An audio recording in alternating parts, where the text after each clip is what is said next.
Three, two, one, live. Welcome to another installment of the Cool Kids Table podcast. We call it Cool Kids Table, but in order to get the domain and the website and all that, you gotta go like unique. So it's the Cool Kids Table podcast. This is episode. I don't even say the episode, so I don't know why I'm starting off with that shit. So who cares what episode it is? You know the website. If you don't, listen at the end. I might post it there or fucking say it. Facebook, Twitter, all that good stuff. Follow it on it if you want. My guest today is my brother, my great friend. Fucking know this guy for a while. He was one of the original three. I think his was episode 2. I'm pretty sure it was episode 2. And one of the fucking coolest people I've ever met. George, you there? What's up, you illegal cocksucker? Fuck the Rona, boy. Yeah, I am illegal. I am proud of that. Wetback and proud. Essential but illegal. What's up, you fucking? Yeah. Oh, let's just jump into it. Fucking episode, one of the quarantine episodes, I had Fabian Ojeda. Shout out to him and his podcast, Ignorance is Strength podcast. Ignorance is Strength podcast. Great show.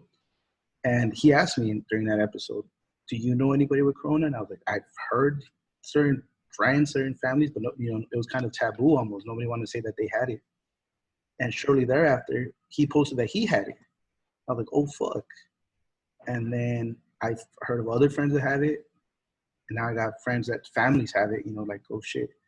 And then you go ahead and tell them what was it, like a week ago? Fuck, it was like, so it was a week ago, Wednesday.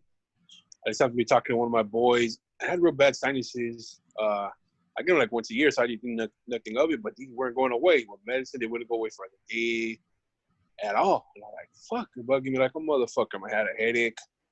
My homie was like, hey, fool, I'm going to get tested as well. And I was like, nah, fuck that. Because his girl makes him go like once a month since this whole thing started. Fuck it, I'll sign up. So I went. Yeah, I ended up going by myself actually. And then I did it. It was a Wednesday. And literally like that day I went, maybe even the day before, and I had already had the thing. I had like, lost my taste. But I'm also diabetic, so I thought like, oh fuck, that shit happens sometimes when your sugar goes so high, you lose your taste. So I'm like, fuck. So I'll take my medicine. Like, I should come back in a day or two. And then I picked up my niece. She had just taken a bath, and I picked her up, and I was like, I didn't smell shit. And I'm thinking in my head, like, my sister fucking not use soap on her, or what the fuck? Did you give her a good bath? Like, I can't smell no soap with me. So I put her down, and then I was just like, I go, and I get something, and I smell it. I'm like, oh, fuck, I can't smell shit. And I remember that being one of the symptoms of Corona. So then, like, I took my test, or whatever it was, and I was kind of like, fuck.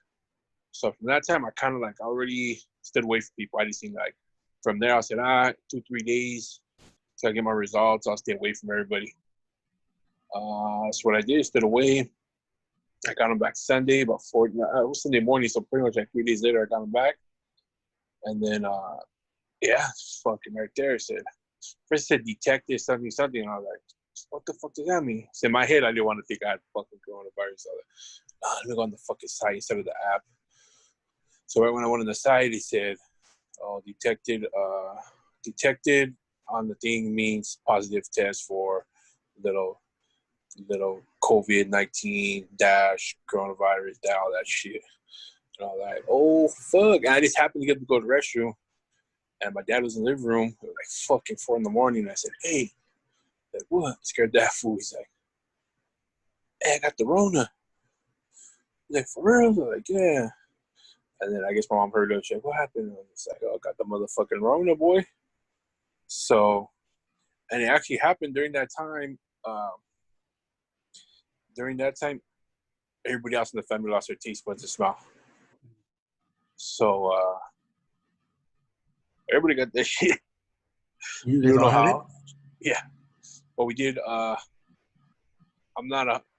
pretty sure I'm good now. My dad got tested. He's good. I'm just like my dad, same thing. Everything happened around the same time. Actually, all of us around the same time. They were noticing around the same time as me, like, oh, I got snot, I got tea. My mom, everybody's back with her. At least my brother and his girl are kind of barely, so they probably got it from one of us. But yeah, but pretty much. No, actually, my brother's getting his shit back, so we're all around the same thing. Except my brother's girl. She was like the last one, so my brother most likely gave it to her, wherever he got it from, one of us, wherever we got it from. But yeah, it's not a. I don't want to. There's a lot of fucking people out there just fucking crying and bitching and everything, but the worst part is isolation. It never scared me to get it, to be honest.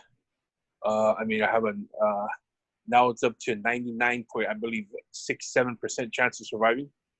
But it was more just, man, I want to be in the fucking bed for a week, sick as fuck. But yeah, I got it. Never got too sick. I'm fucking 100% out. Every day I got up in the morning, went outside, did my yard, fed my dog, messed with my dog. Came back, the whole house had it. So it's not like I just had to be in one room.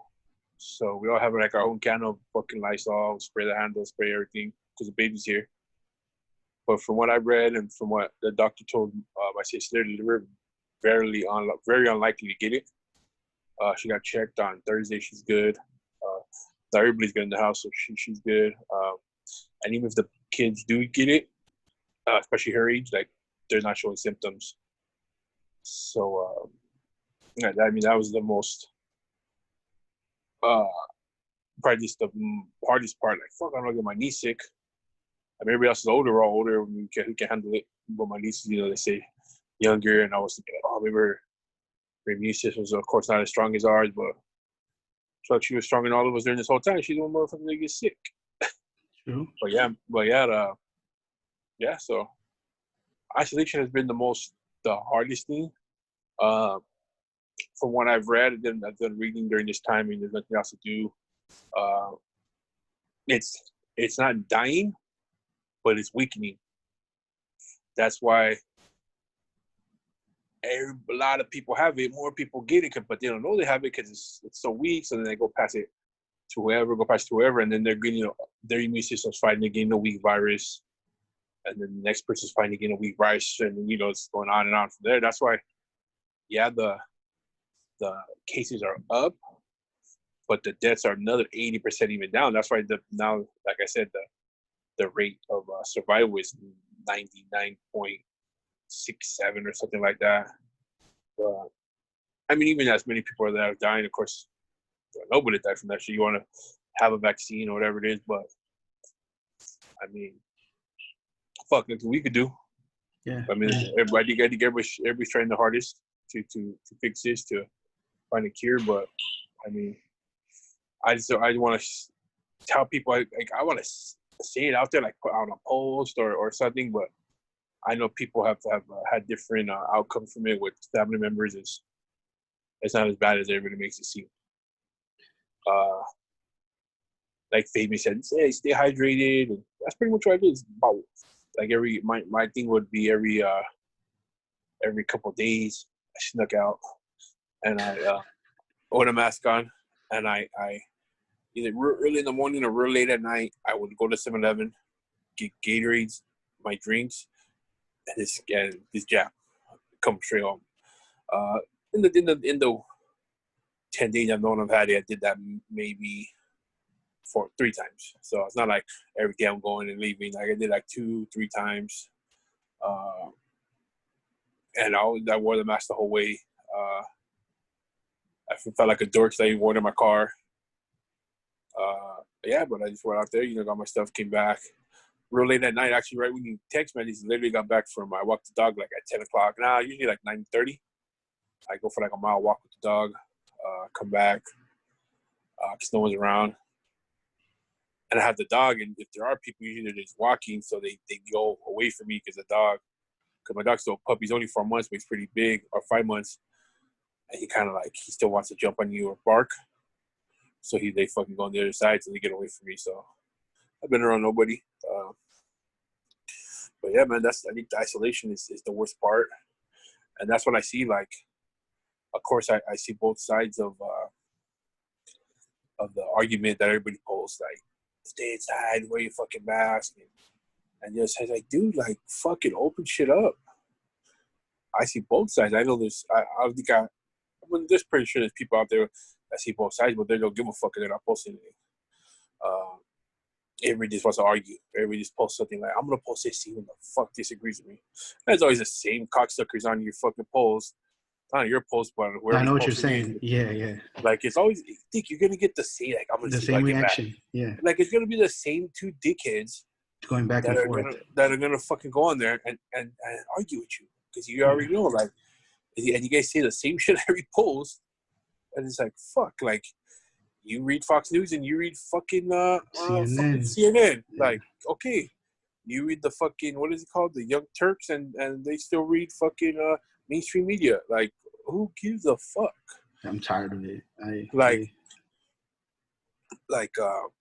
know. It's just like, I don't know. Like, of course you should go out. If the store requires you to wear a mask, put your mask on. Boom. No bitch about it. Just do it. If you're outside, walking around, you know your distance. Everybody knows it. So if you're one of the scared ones, sure, a lot. And if someone's not wearing a mask, move away from them. Why the fuck you talk shit? Of course, if you're in the store, they shouldn't even be in there. But like, why everybody's making, put your fucking mask on, do this, do that? Like, dog, it's like, fuck it. They're making themselves more vulnerable, not you. No, but let's say though the argument for that is, let's say they have COVID and they don't have their mask on, they're walking around the store. How long have they been there? They're not saying they're coughing on products. No. That's the thing. Stores are fucking. Pretty much all stores I've been to are masked. So don't fucking go in if you don't have a mask. Yeah. Like, it's those people that. Yeah. But it's like, but I see those guys like they're sitting outside on the street. There's not a fucking mask on because they're on whatever it is. Like, we'll see the Valley Mall. Like, people sit outside. Like, we have restaurants or something, and I see those. I think it was Sierra Madre or something. And actually, it was funny because there was a lady from Monte resident on the news in Sierra Madre, and they're like eating right there. And she's like, "Yeah, she had her mask on." She's like, "Yeah, you know, this is the norm for right now." And there's a white guy that's like, "Yeah, you know, if the store asks me to put my mask on, I put my mask on. But, you know, I'm sitting outside my buddy, and we're far from each other, and the sidewalk, usually, you know, the people don't walk too close to us. So he was being a total dick, but he was like, people don't walk too close to us. You know, I feel more comfortable without a mask on. Like, if someone fucking tries to sit next to me with no mask on or whatever, like, I'll move out of the way. But, or with a mask on, like, I'll put my mask on. But I don't know, man. They're fighting for something that it's not going to stop it. Dude, I wore my mask. I quarantined. Oh, yeah. You know, my homeboy's brother passed away, rest in peace. And I went to 3 gatherings in the last 5 weeks. So the last 2 weeks I didn't go. I had been home, but 3 straight weeks before that, a Sunday, a Saturday, and a Saturday, I went to with my buddies. Both times, a lot of people. Like, you were there one time, I think. I was gonna say, you were there one time. I was there on the Saturday. Yeah, the Saturday. You were on the first one for Daniel. What, 100 people there? 150? Yeah. The first time, about a little bit less, and the second time, a little bit, like around maybe 80. And those are the first time I had been around people. Me too. Under other circumstances, I wouldn't. But like you said, that's a homie. So I just kind of like threw it into like, you know, like should I go or not? And I was like, yeah, and then that was more me showing respect because I didn't know him. I honestly didn't know him, but his brother's cool as fuck. One of the coolest dudes I've met, and I was just like, you know, I wanted to go be there, support him, donate, hang out with the guys. You know, you show me we're there for him. The first one was for the girl that had passed away. Is my brother's girls. We're close friends of hers, and just being from the same neighborhood, like she was from Amani, and we know a lot of the same people on this school. Don't even show respect. I mean, that's you know, we're all from the same city. So those are 3 times I went out in the fucking last 3 months. And then from there, I don't think so because I pretty much told everybody no one's tested. positive from those, and a lot of them have wanted to get tested. Yeah, because we were texting on the low. We're like, "Oh, did you see George's post?" Like, we were just with them like 2-3 weeks ago, and I was like, "I have no symptoms. I feel good." And at the same time, like around other people, it's like I'm not going out to do those things. You feel me? Yeah. Like it was that Saturday. I remember it, and then so it's like I'm not worried that I'm gonna get it. I'm just worried that if I get it, I were to get somebody sick. Just because what I'm doing now, as far as vending, but I have gloves on. You know, the whole, like I told people, like it's like a restaurant. The procedure is the same as what they're doing in there is what I'm doing out here. So I feel confident enough to be like, okay, well, Yeah, everything's cool. Are you live on? You should go do live on YouTube, fool. That should be probably better too. It just takes up too much memory. It wouldn't be able to hold it. I tried it on Fabian's episode, and it wouldn't like zoom and that. Like I would need a more powerful laptop. Oh yeah, because YouTube fucking beaners went like fucking 3 hours. Who? You know, Fabian, did you guys go like 3 hours? Oh, me and Fabian did 4 hours. Yeah, I see YouTube beaners took up all the fucking memory. Yeah, it wasn't on YouTube though. It was through this. Well, it was through like my thing, and then I uploaded it after. Oh. But yeah, that's the most listened to episode. Like everybody tells me, the people listen to long form conversation, and that's why I want to start recording in person again, because this whole breaking it down to 3 episodes, 2 episodes, 40 minutes doesn't work for my audience. You know, people like that shit, but the people that listen to this shit like the long form conversation. You know, like 2-3 hours. Fucking everybody says it felt like 30 minutes, but it's been an hour and a half, and when it's only 30 minutes, you can only get into so many subjects. Yeah, it was because I see a lot of the other guys. Well, not like you're Fabian, but I see like Joe Rogan and all them putting on podcasts, or even not podcasts on YouTube, even go live on YouTube and stuff, or even Facebook. Oh yeah. Go live on Facebook, and I was like, because my buddy had texted me right now because I had sent out the thing right now when you posted it. He said, "Oh, do a shout out," and I was just like, "Oh, this was listening, or that maybe you're live or something." No, I tried it actually on Fabian's episode. Like I said, Fabian Ojeda, not Fabian. Oh, okay, yeah, okay. I tried it with that one, and it just like the laptop would freeze up, and then on YouTube it'd be like staggered, and then like it's recording at the same time. So there was only a few people listening, but the people listening and the people that would listen to it on YouTube would get like a fucked up ass audio. Yeah. Like so, I was like, nah, not worth it. At least not now. Maybe in the future. Yeah. And the thing is with so we gotta fix that. We'll go live on fucking something next time. Yeah, but we could do that in person. Yeah. I have people on both sides. I know a lot of people I know, they don't have people so far right as me and so far left as me. I don't think, because I got people that are on the total opposite of where someone that's so far on one side, like Easy or Iran or one of those guys, to where done the whole fucking other side of everything, every political stance. And that's just me, just being around. I've been around different people, and doing all the different stuff I've done. I met so many different people, and I've learned from all of them. And I pick and choose like what I believe. So hearing that, I got more people like, oh fuck you, stay inside. People do this, do that. Listen, like how I want to tell them. Well, I guess I'm going to tell them now. Like, it's not bad for me. I think it wouldn't be bad for you.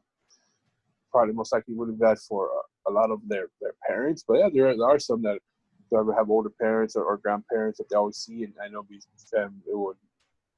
would hurt them or be real bad for them. But that's when you sacrifice not going out or not going over there after being out and having to go inside and wash your clothes first and change and take a shower, then making everybody, you know what I mean? Yeah. Like making everybody sacrifice, like the whole fucking, pretty much right now the whole state, but for the whole country sacrifice, because not just telling, the vulnerable ones to stay in instead of locking everybody up. And I would say it's different for every situation. Yeah. Because I have friends that are getting like $1,200 in unemployment a week. Yeah. And I've got that's $4,800 a month for the last 3 months. Yeah. I've gotten $0 since March 15th. Zero, you know. So how they're putting like stay home while they're living their life, popping fireworks for fucking 6-7 hours at night because they have so much money they don't know what to do with. And I'm over here behind on every payment. Like I gotta go outside and make some money because my daughter still has to eat.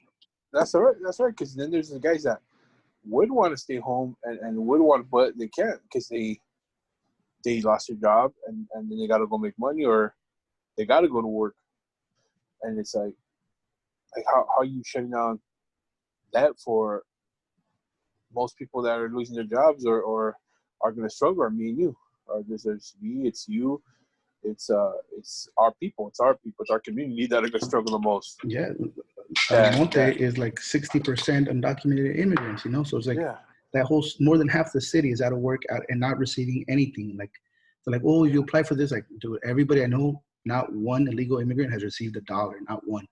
Yeah. And it's like, oh, the Democrats just want to give the money to the illegals. Dude, I do not know one person. Check out your illegal homies because the people I met at the Swami, I talked to them recently, a few of them, and dude, the Swami's not open, but you could go to Walmart and fucking 1,000 people. But at the Swami, close as fuck. But at the Swami, where everything's wide open outside, yep. where it's safer to be now, especially now in the heat. It's like the biggest companies still have restrictions, but the smallest ones are like, oh fuck you, and it sucks because like. I have friends that own gyms and are struggling with their gyms because they couldn't open the gym for 2.5 months. And they're hurting. Some are hurting, some are almost fucking losing their gyms. And these guys are big time fucking guys in the UFC, and they're fucking like, fuck, dude, like I'm in trouble. And okay, can you do a private lesson 1-on-1 or fucking let 5 people in the gym? Like, that's their livelihood. I can understand 24 Fitness, whatever it is, LA Fitness, whatever the Planet Fitness. Like, those are big franchises, but this guy has one gym. Like, and that's his livelihood. I got a person that has a restaurant. That's their livelihood, a fucking liquor store. Or whatever. Like, no, the liquor store get closed, but a restaurant, and it's that stuff that they shut down. It's like, fuck. Like, can they have restrictions? Can they be open at least 5, 6, 7 hours a day? Like, fuck, help them out. Yeah. And then you say, yeah, it's a lot of the small business, bailouts, whatever. I know a couple people that filed for them and they didn't get them. Yeah, same. So, the Lakers, the Lakers got it, right? Yeah, a bunch of places. And then a lot of them, once they see one multi-billion-dollar company give back their money, they started giving it back because they really didn't need it. But did they really? Did the people or whoever they gave back to the state, whatever it was, did they really go, okay, let's go give it to 15 small businesses, or were they like, okay, fuck it, we're keeping it? Like, fuck you. Yeah. Because I know a lot of businesses that they get that shit in the neighborhood. So, I don't know. It sucks. That's why I just think open it up. Amani's not Amani. Where we're from, I think probably where you stay, San Bernardino? It's Moreno Valley. It's Riverside County. I would think like places like where we stay, it's not a lot of people are worried about are not bitching on wearing masks inside stores. Yeah. I think it's more fucking OC, fucking the fucking white folks out there. And I a lot of Mexican friends. But just go to the store, dude. Like, go to the store, fucking put on the mask, that's it. Walk outside, take it out. That's exactly what I do. I fucking hate wearing a mask. You know what I found crazy? Was when I was hanging out with, like, the gangster homies. Put on their mask, we get in the car, everybody's sanitizing themselves. Like, these are, like, the hardest gangsters in the city. Yeah, they're taking their precautions, like, we gotta be careful. And yet the people like, nah, it's a conspiracy. Like, dude. Yeah, like you go over there, you see a bunch of your buddies, and they're all like, you haven't seen them in a while, they'll hug you and shit. Like, hey, homie. And he's like, hey, fool, you fucking hug me like that, fool. You fucking got the Rona and shit. Yeah. Got the motherfucking kung flu, Mickey. Yeah. Like, fuck that. But, yeah, it's just fucking, it's hard, man. I guess they heard me say now it's not as bad as it seems so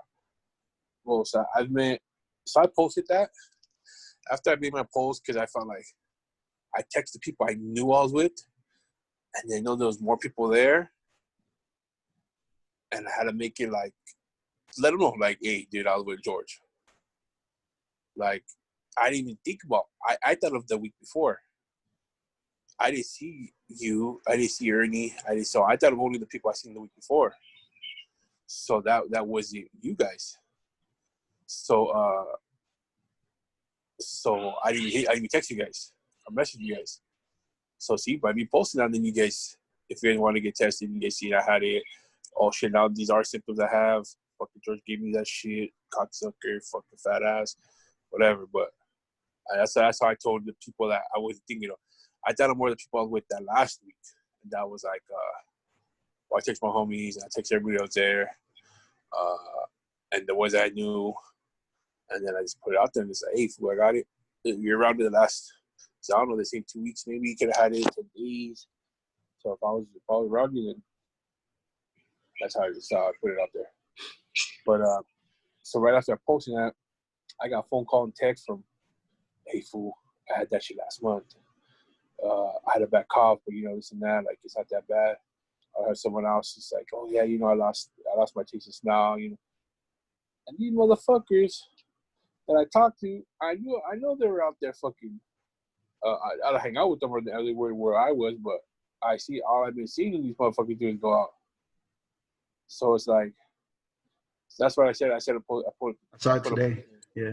I put a post yesterday. Today and yesterday. Like, the more people I find out that have it, and then I see them going out grabbing at a restaurant because they're open now, or chilling, or going to stores. Like, hey, like that's fucked up. Yeah. Got it. That's the one thing. Like, if I have it, like I could have been a dick because I feel good. I could go out and be like, I'll wear my mask and I'll keep people safe. But I think it will be more safer. I just didn't decide. Like, I hate it. Isolation sucks. But it's gonna end up being. So I'm pretty sure I'm gonna come back negative, but it's gonna be maybe 2 weeks. I would have been isolation. But you don't know. But if I went outside like every day, chilling, and I got Rob's grandpa sick, 8 years old. And I was just being a dick and not telling nobody, and something happens to his grandpa. How am I gonna feel? You know what I mean? Yeah, and there's a lot of people like that though, that they don't think about it. Like, yeah. That's what I'm saying. Like, I see my parents are young, so I'm cool. But it's like you go hang out with that person, grab drinks or whatever. Yeah. And they get somebody sick at their home, and that's how they would flatten the curve. If people that had it or showing symptoms just stayed home. But that's the thing. Everybody's too selfish. Yeah, but that is a thing that they're saying too. Like, because people are showing symptoms, because that's the thing they're not seeing on news. Oh, people are showing symptoms because it's getting weaker, and the beds are. I mean, like they said, like some posted the beds are full, but it's only like 25% fucking coronavirus cases. Mm-hmm. So it's either getting back up to the numbers, but they're also surviving more. When you see like so many deaths a day, or so many, like you see cases, like I was a part of that Sunday when it was like 160 new cases in America today or some shit like that. That was me. I was like, that was that day. Like, I found out was the day when we broke the record for most in one day. But they're not seeing the deaths are, again, like even less than before. And I mean, that's a lot of deaths. So it's 140,000 now, 120,000, but There's over 300 million people in the country. Yeah, and it's like, I mean, it sucks. I don't want people to die. People can say like, "You asshole." What if that was one of your people? That's not what I mean. It's just that there's 330 million people here. Even 0.01 is going to be a lot of people. Yeah, and they're like, "Oh, only if 2% die, that's still fucking 3 million people." It's not even 2% anymore, so it's not even gonna be that much. But I mean, it's people die every day, and fucking from like they say, oh, the flu, people do find the fuck did that come from? People do die from the flu like every year. Gangs of people. They were dying from the, what was it, the H1N1 shit, whatever the fuck it was. All these different shits. We're taking our precautions, dude. We gotta wear masks at the store. You tell people stay clean, you can only do so much, but I think to lock us down is too much. In retrospect, I think they could have done it completely different. I was just talking to Izzy 2 weeks ago about it. He asked me, "What do you think?" And I was like, "I actually been thinking about it lately." And they had all this money to give out for bailouts, $1,200 a week, the extra $600 for unemployment, the billions for corporations. If they just would have said, if you're over 65 or you have any pre-existing conditions, we're going to pay your salary, we're going to pay whatever, and leave the economy open. If somebody say like you're still young, you're 32, you just turned 33 in March. Hey, you're feeling sick, take 2 weeks off, paid. They had all the money in the world. The world would have gone on unscathed because the people at home would have still been spending money through Amazon, through whatever. Yeah. And it would have just been a small blip instead of forcing everything like this. And of course, hey, you have symptoms, you have whatever, stay home. But instead, in retrospect, right, this is all fucking Monday morning quarterback. But just the conversation me and Izzy were having, he's like, that makes sense. I'm like, I'm sure somebody else would have figured it out. I'm not saying that's a proper way to do things, but you could have, if you had all this money, trillions of dollars to take care of this, then they should have just gone about it a different way. And I don't say necessarily that's on Trump. I just think it's leadership as a whole, as like whoever's in charge could have been like, hey, anybody over 50, fucking anybody that takes care of, what's called like hospice, like when you take care of older parents, like, okay, you guys still get money, but everybody else continue your life. Yeah, that's the thing is, and then people are blaming it on our governors or of course Trump, and it's like, dog, were we really gonna stop it with any other president at any time? Like, were we really gonna have a vaccine already with anybody else? Most likely not. Most likely we weren't. So, and we probably weren't. So we would have been fucked with anybody. I agree, because Obama, for as much as he gets praised, I think he was terrible, and it would have been opposite. I feel like that's the thing. It's just like it would have been if that was one of the presidents they love. I mean, I've been around maybe 4 presidents, two Obamas, the 2 years of Bush, the 2 times of Bush, and his dad and Clinton, like 5 presidents. And I mean, Obama's probably the most beloved one out of all of them. But if it was him right now, it would have been like, oh, fucking, we gotta work fast. We gotta do this. You guys gotta stay in. Oh, fucking 150,000 deaths are on America's hands because they listened to Obama. But right now, it's on Trump's because he fucking didn't do this, or he broke down that health team they had, or whatever it was, or like, oh, like that team wasn't gonna be like, oh, fuck, the virus is coming. Let's fucking get the thing right now. How far in advance when they said it came into America was like December 20 something or early January. Within the next week, we're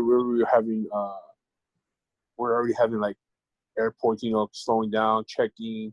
Remember they were going into your airport over there where you live, right? Yeah, Riverside. They're kind of redoing stuff. They were letting people get off the boat.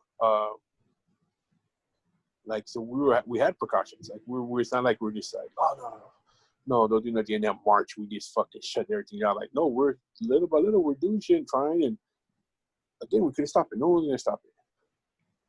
So, I mean, fuck it. But hey, it is what it is, man. We gotta beat this. We gotta adapt and overcome, and then that's it. Exactly. That's what we got to do. We gotta adapt to whatever fucking laws they make, whatever requirements they may have us do, and adapt to that and overcome. And sooner or later, we're gonna be clear, man. Yeah, that's all I think. If they ask me, I was thinking about this earlier. If they ask me, would you rather save Kobe or stop the Rona? I still rather save Kobe. You know what I mean? Save Kobe? Yeah. Yeah. Yeah, man. I keep telling you, everybody, I said it numerous times on here, the whole year went to shit once he died. Like, it was just Because first it was World War III, because right, because Obama killed a fucking terrorist. yeah. I mean, because Trump killed a terrorist. Yeah, number Leader. 3 in power. And then, and everybody was so mad. But and then it was, so that was like, oh, we're going to go World War III, and then boom, Kobe. And then boom, what was it after that? Something after that, then it was Rona. Then everything shut down, and then there was the UFOs, and there was your fucking the Hornets. The killer Hornets, and fucking what else is happening? Protesters and looters. The protests and the riots, and then that shit cooled down too fast for them, so they had to throw that motherfucking Rona back on up there. Yeah, I didn't see no Rona for 2 weeks, boy. Yeah, I know. It's crazy. I'm not a conspiracy theorist, but yeah, that's something that I think about. Like, but this is the funny thing. Like, I see, like, the spike is because all these people don't want to wear masks. All these Trump supporters don't want to wear masks. And so the spike's happening now. 2-3 weeks ago, we were having 50,000 people walking the streets. When I was for, I wasn't against it. I think at first I don't think at first. I think the whole time, because everything that happened to force these protests was bound to happen. It needed to happen. It needed to happen. Okay, that's fine. That's fucking fine. That was fucking awesome. I didn't go. I know people that went, and then fucking I commend them for it, because they just didn't post about it. They're being about it. And there's a lot of people post about it, but they will be about it. Like Iran, he posted, and Iran was out there. Yep. One of my buddies, Parvo, he was out there. He's always posting about it. And I seen those guys out there, and recording and speaking up. And I have nothing against that. But and they're like, and then they start opening up a couple weeks ago or last week, whatever, bars and shit. And they're like, oh, we got the spike. The spike, and you open bars and restaurants and nightclubs. Like, did you not forget we had 50,000 people walking side by side in the streets of LA? Another couple fucking tens of thousands in Minnesota and New York, and pretty much every state we had good sized protests. In California, it was the biggest one with the 50,000 people walking, and now California gets hit the hardest. So I mean, a restaurant at 50% capacity, so that's maybe 30 people in there for some, maybe a little bit more for others. This is just restaurants. You don't have no big ass restaurants really around here, or 50,000 people walking side by side. You know what I mean? Yeah. And now the restaurants and bars are struggling again because they're getting shut down today or this week. It's like, dog. So it sucks. Like, they don't want to blame it. Is it because they don't want to blame it on the protesters because it's gonna make them look bad, or because you protested against this, now this is what happened? Like, because I don't know. Like, hey, it happened. Like, we all knew it was happening. We all knew we were in a lockdown. You guys still went out there. You got fucking pretty much, from what I see, 99% fucking support from America, and it happened, dude. Like, there's people dying at fucking 1% rate, less. Yes. So it's like, fuck. Like, am I blaming it on the Trump supporters that are out there fucking fucking freedom, whatever, fucking out there with their fucking no mask, like fucking mask, all this shit. It's a fucking compliant, whatever the fuck it is. Like, it's those fucks too. It's everybody. Everybody. Yeah, it's not like, oh well, it's funny. Someone wrote to me, it's funny that they want to blame on the protesters, the BLM protesters, but not the Trump protesters. I'm like, I didn't say protesters. I mean all of them. Like, yeah. But everybody just always wants to start an argument. Like, it's either one side or the other. Like, I'm not one side or the other. It's the whole post I saw the other day about, like, you post, damn, watermelons are my favorite fruits, and be like, oh, excuse me, you don't like oranges? What did apples ever do to you? It's like, everybody has to have an opinion, and it's great to have opinions, but just they're not facts, you know. Yeah. Everybody has a different opinion for a different reason. And I think a couple of years ago when So moving away from the Rona now. A couple years ago, when first time I seen the Black Lives Matter movement, I was more like, I can't remember what it was for. Maybe Cap. I guess it was maybe Kaepernick. Who's maybe a third-string quarterback. I never liked him as a player. Never liked him as a player. I'm on record saying that. So no arm so strength. like him. So when that happened, like I was like, man, like fuck that. Like I was one of the dickheads that said, like, all lives matter, because at that time it was more of there was nothing going on. It was just this dickhead taking a knee, and also at that time, I'm like, stand the fuck up. And since then, I've changed. Like, and that's a great thing. And if because I can adapt, I adapted and I learned and I listened to people, and if you want to protest in your way, like protest them almost, you go do your thing. You know what I mean? Don't go fuck nothing up like some of those fucks are doing, which we're protesters. Those are just fucking looters, just people taking advantage of everything else. And do you think, like, will I take a knee with you? I'll stand next to you. I'll put my hand on your shoulder. You know what I mean? I probably would have taken a knee with you, because I probably wouldn't be able to get up, but got some bad knees, boy. But I'll stand with you. I'll stand by your side. But so that's changed, and also my thoughts on the Black Lives Matter. I think majority of them I think almost all of them are fucking out there for change, but there's a lot of them that are out there to take pictures. Virtual signaling. I'm out here with the Black Lives Matter, or they're out there like Black Lives Matter, and then they run down the street, break a window, and break into fucking Cool Kicks where I buy shoes from, or round two, and still millions of dollars worth of inventory. Yeah. And those are not the ones that I support, of course. I don't think anybody the does. Ones that they catch them standing in front of the thing with their fist raised around a knee, and then they're taking a picture of them. Then you see them all take out their mask, walk away, and they're probably leave for the rest of the day. Yeah. Like I don't know. It's weird that it's just a weird time, man. And I have a lot of thoughts, and I've changed a lot from. I mean, I'm still an asshole. You're my favorite asshole. I've learned. I think I'm everybody's. I've learned a lot.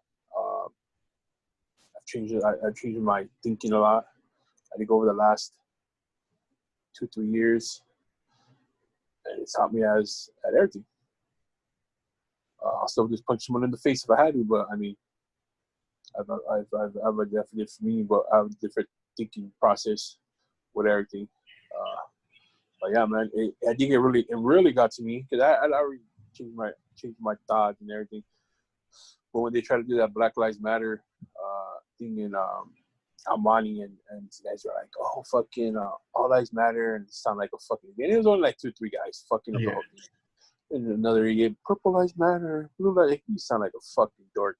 And he was just some faggot with fucking purple hair and shit, green hair, looking like a fucking idiot.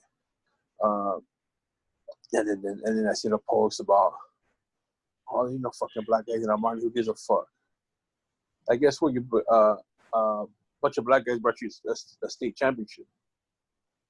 Over the last 2 years, it made us one of the most successful programs in the nation over the last 2 years. So, and that really got to me, because those, like I say, I'm not for nobody but my people. My people are not Mexican because I'm Mexican. My people are my people of wherever I care for.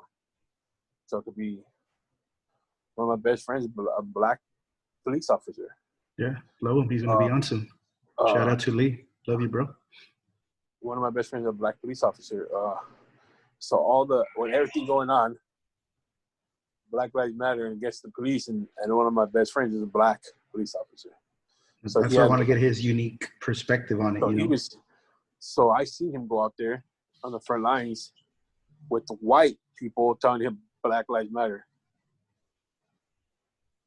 Yeah. Your face Oh, says it oh, all. I wish they could see it. Yeah. you know that. I didn't get I don't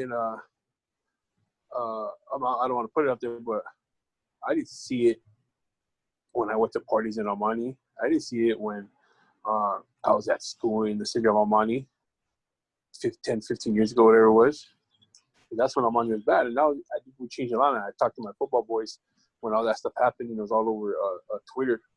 And my, my players got real offended. Like I represented the city on my chest, and now they're saying F the N word and all this. And then it bothered me to where that guy that posted that, I hit him up myself and said, hey, where you stay at, homie? I said, because you are speak that I'll teach you something because I've grown up in Almani my whole life. I'm born and great Almani. I'm straight out Montero, homie.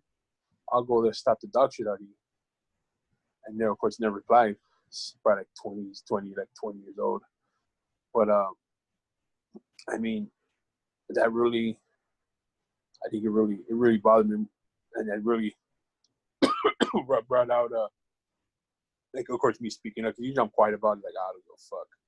But I spoke up about it, and just put it out there, like, I support them. I support the Black Lives Matter movement. I support the justice for everybody that's in those positions that they get put in, where they get fucked up by cops or whoever, people with authority. It's funny because a few people have, like, not friends, but like listeners have reached out to me and be like, how come you haven't been more vocal about it on your show? You know, you have a platform, use it. And I was like, I don't need to, because if you go back and listen to the episodes, I've been saying this shit on here. Episode fucking with Albert, I'm talking about Cap and what his process, you know, what he went through, not as a football player, but as a civil rights person, you know? I'm like, go listen to that episode. That was fucking a year ago. I'm not jumping on the wagon just because it's the trendy thing to do right now. If you go back and listen to the episodes, I've been saying this, you know, fucking Cap was told by somebody in the armed forces, like, hey, when somebody passed away, we take a knee to show respect. So instead of, because he was originally sitting down, you know, and then he told him, like, it would show more respect if he took a knee. So he started taking a knee. And it was a peaceful protest, you know. They didn't say anything. They didn't tell anybody else to do it. When he was asked why he was doing it, because it only happened after the third time that people started noticing, he said what he said, and then it started getting traction. And then the flag was only put out there because they became a sponsor. It was never because it was like an American thing to do. Yeah. And all these things that people don't, like you said, you change your mind. Black Lives Matter at the beginning, I thought was just like a knockoff, what's it called? Fucking like a Black Power type of thing, you know, and so I looked into it because at the time, and then I was like, I wasn't like an all lives matter person, but I was like, dude, and then what they're fighting for, very quickly, I was like, dude, they're doing the right thing. I had a conversation with Izzy where he was kind of like telling me, like, dude, it's not saying other people's don't matter. It's that ours matter right now too. Like, ours matter too. And doing my own fucking, not research, I hate saying that word, but like, my diligence, like reading up on it, like very quickly, it's like, they don't want people, there's a few crazies, right, that want fucking, you got to make us kings, you got to, like, no, they just want to be treated like you and me. Because I could go running right here down the street at 2 a.m, no trouble. In Monte one time, I ran at 2 a.m, I got a gun pulled on me, you know, Almani PD. And it was just like, was I scared? No, I was surprised. I was just like, what the fuck's going on? Because he was blinding me with his light. But these guys don't get the benefit of the doubt, you know? They get shot just for like, what? Like, I was afraid. Fucking Breonna Taylor was in her bedroom sleeping and she got killed. Her boyfriend fired back and he was arrested. You get me? Like, they're not treated the same.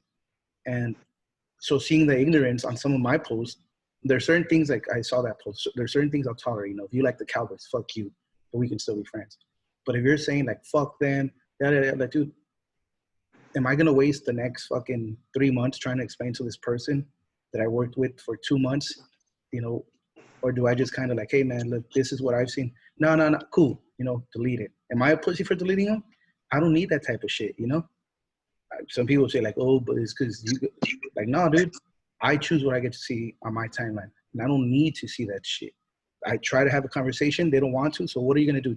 You post something and then it doesn't reach those people. It falls on deaf ears because not everybody grew up the same way we did, You and I have friends that I was their first brown friend, like from the East Coast. They told me, you're like the first Mexican I ever met. And to me, that was crazy because I knew out of 100 people, all 100 were Mexican, or at least Latino, Hispanic. So to me, to hear that shit was kind of wild. And so that's why I said one time, like, when I see white people post like, hey man, these people are hardworking people, or like with the blacks, like they're not treated the same, and then see them get hate from their family back out east, I'm like, it takes balls to be the one to say like, hey, this is enough, because they're getting shit from the people in Philly, the people in New York, the people in Boston that they grew up with. Like, oh, you go to California, you become a little pussy liberal. It's easy for me and you to say, right? We see it, we grow with the culture. I have Asian friends, I have black friends, I have Filipino, Ecuador, we see it. But when these people have those they're either from Italy, Boston, or Ireland, all their relatives, they don't see it. Now they're American, but they don't realize that their grandparents went through this shit because back in the day, that wasn't white enough. That wasn't white enough for the white people. And now they're the same people. But that history repeats itself. Now we have the second, third generation Mexicans talking about build that wall. Like, do you not remember your grandpa? Your last name is fucking Lopez, Rodriguez, Ramirez. Your name was fucking Carlos and you changed it to Charles, like it's the same shit. And it's like I'm here now, so I'm good. Like, don't worry about you. And with the black community, it's said over and over, but I feel like the same people say it to the same people, so it never reaches new ears. But it's systematic racism, and the people that say it doesn't exist, like, go to the suburbs. There's not a check in the cash place. Go to Monte. There's like 5 in one block. Look at the public libraries. It's not going anywhere. We're not going to change it. We have to. It's going to be forever. I don't think so. It's going to be here forever. There's going to be these dirty fucking fucks that are any race that is going to be like, fuck Mexicans, fuck blacks, fuck these white people, fuck Asians, whatever it is. It's going to be, there's just going to be people that just ain't going to change. It's going to be those cities in the South. They're those fucking whole counties in the South. They're just stuck. They're not going anywhere. Their daughter's going to go blow a black guy and they're fucking never going to talk to their daughter again. Like, they don't give a fuck. That's how racist they are. So, I mean, since that's always going to be there. But like I said, like, hey, put down the camera, record. What did you say? Oh, you called me N-word? Oh, you called me a fucking beaner? Okay. That's what you call me? Yeah, you fucking, okay. Record it, put your phone in your pocket, and punch him in the fucking mouth. I guess they will say it. I bet you they will say it again. And if they do, you fucking punch him again. That's the thing. Everybody wants to like, oh, let's put him on blast. Let's do this. Okay, here. I'm going to record you. You said it. Okay. And guess what? And I'm going to fucking punch you in the mouth. Not a lot of people like that, but I think that more people got to be like that. That's the only way you're going to slow it down. Like I said, you're not going to stop it. Like they say, what is it, Barry Sanders? You couldn't stop them, but you can only hope to contain them. Mm. Like, okay, well, keep that. Contain it in your fucking brain and contain it in your fucking whatever community you're from of racist fucks. But because it come out here, you get punched in the fucking mouth. And so I agree with go that. Down your block, sit in your house with your fucking cousin that you fucking probably suck his cock, and fucking talk about fucking blacks and Mexicans and everything. But hey, guess what? When you go out there, you talk about on the streets, you're gonna get fucking punched in the face. And I agree. And that's what people don't. Nobody wants to do that. Nobody wants to fucking punch somebody. Everybody's fucking wants to record and be fucking go viral. Get the videos and get the likes. Yeah. So, but hey, guess what? I'm gonna go viral because I'm gonna show you. I'm not even gonna go viral because I'm gonna record that just in case the cops come. Be like, oh yeah, he called me a fucking wetback. And right when I put my phone down, he fucking attacked me. So I got the proof right here. Like, oh, he was already talking shit. Yeah, he instigated it. If I get in trouble, I get in trouble. Fuck it. I know some people are going to be like, not shocked, be like, you agree with the violence? Violence is never the answer. We talked about it on the episode with you. Sometimes I'll You tell got you to right push now, the bully back. if your listeners have said the violence is never the answer, they've never been in a fight in their lives. No, Because I'll tell you right now, fucking fighting solves everything. remember we talked about it in the episode, like the bully's gonna get tired of fighting every day. Yeah. And that's the thing. Fucking fighting solves everything. You know, I guess even if I was a fucking bully, which I wasn't, I bullied the bullies. But if I was bullying Hector, if I was bullying you, and one day you said, fuck it, I'm going to fight him, and if he comes back next time, I'll fight him again, sooner or later, I'm like, fuck Hector. Yeah, stamina. I like that motherfucker, but I don't fucking feel like fighting fucking every day. I don't feel like or beating him up or him beating me up every day just because I want to be a fucking bully. So, violence is always the answer. I don't give a fuck. Of course, you're not going to go out there and fucking shoot somebody or stab somebody, but hey, be a fucking whatever and fucking throw hands, whoop their ass, get your ass whooped, and that's going to change a lot of things. That's why there's war. That's why there's war, and that's why we're the strongest country, because we always fuck them up. And look what Cap did. He did peaceful protests, and it didn't work. Yeah. It's when he went. The looters were a bad thing. Everybody agrees with that. Everybody tries to dismiss the whole movement because of the looters. But now I got your attention. Why are they looting? Yeah. Oh, because their fucking people keep getting massacred in broad daylight, and then people go unarrested. Now there's a new case in Colorado where the kid, there's a recording of him talking like, "Oh, I'm sorry, I don't do this. I don't do drugs, you know." And for no reason.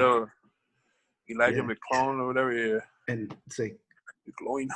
Aurora, fucking the killer for the Batman screening, and he gets arrested peacefully. You know, like, how the fuck does this continue to happen? That's the thing. When I see those, it's like, yeah, but or like the guy, the kid in what was it, Florida, that shot up the school, South Florida, whatever it was. And then he went to Burger King, and then he walks up to the school and they arrest him. And I always see those like, oh, how the fuck is this? Like the guy that was at the fell asleep in the drive-thru. Oh yeah. The guy, and there's nothing against it. I wish they would have fucking once you kill people, like, automatic. I mean, if you put your gun down, you're still gonna get shot. Like, fuck it. But like the guy from Colorado, the kid that shot up the school, I think his last name was Cruz or something. Santa Cruz or something like that. And those guys are like, oh, but he's getting arrested peacefully. It's like, yeah, because they know what they did, and they're cowards and don't want to go out and die because they're cowards. They walk out. They walk out with their hands up, drop all the guns, and they just can't. There's so many people watching. There's so many things. You don't think they want to kill a guy? He just fucking killed so many people in the theater. The guy just killed so many people in the school. You don't think they want to fucking murk this fool? But you know how many people are there? You know how many fucking news trucks are there? You know how the investigation is going to be? And if they don't kill him, and because you tried to, he's going to get off? Like, yeah, like, fuck. Like, of course they want him dead, but he walked out with his hands up. And yeah, some of these colored guys or black guys, Mexican guys, yeah, they have their hands up. I was about to say that. That's what I was about to say. And they still get murked, but exactly. Hey, but it happens to all of us. It happens to the white fucks too. It happens to the Mexicans. It happens to all of us. And right now, it's just too much on us, on brown and black people. Every time I've been pulled over, it was never for a fucking driving infraction. It was always like, oh, your license plate doesn't match your car. Can I see your license, registration? Okay, yeah. You know why? It was because I was fucking bald-headed with tattoos, and I love driving with my windows down just because. And I still have my AC on. I don't know why. I've always put it on the lowest AC, but I always have my windows down. And I mean, my windows are tinted, so I'm most likely, I'm pretty sure that's why I got pulled over. Bald with tattoos. And guess what? I get out there within 3 to 5 minutes. Here you go. Okay. Boom, boom, boom, boom. Okay, cool. I don't know what it was, man. Now it comes up. It does say whatever. Sorry about that. It's cool. Here you go. Oh, it says your things are expired, but you have tags in there. Can I see your? Yeah, here you go. Boom.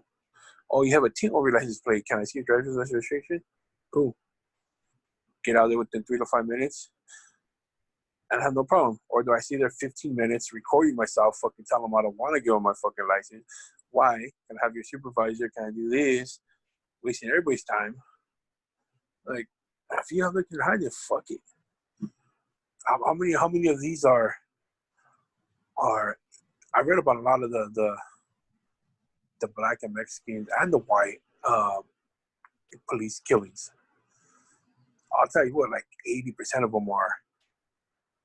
You could flip a coin and you could tell me if they're right or wrong, and nobody would argue if you really look in on them. I mean, there's gonna be those ones like George Floyd or Eric Gardner.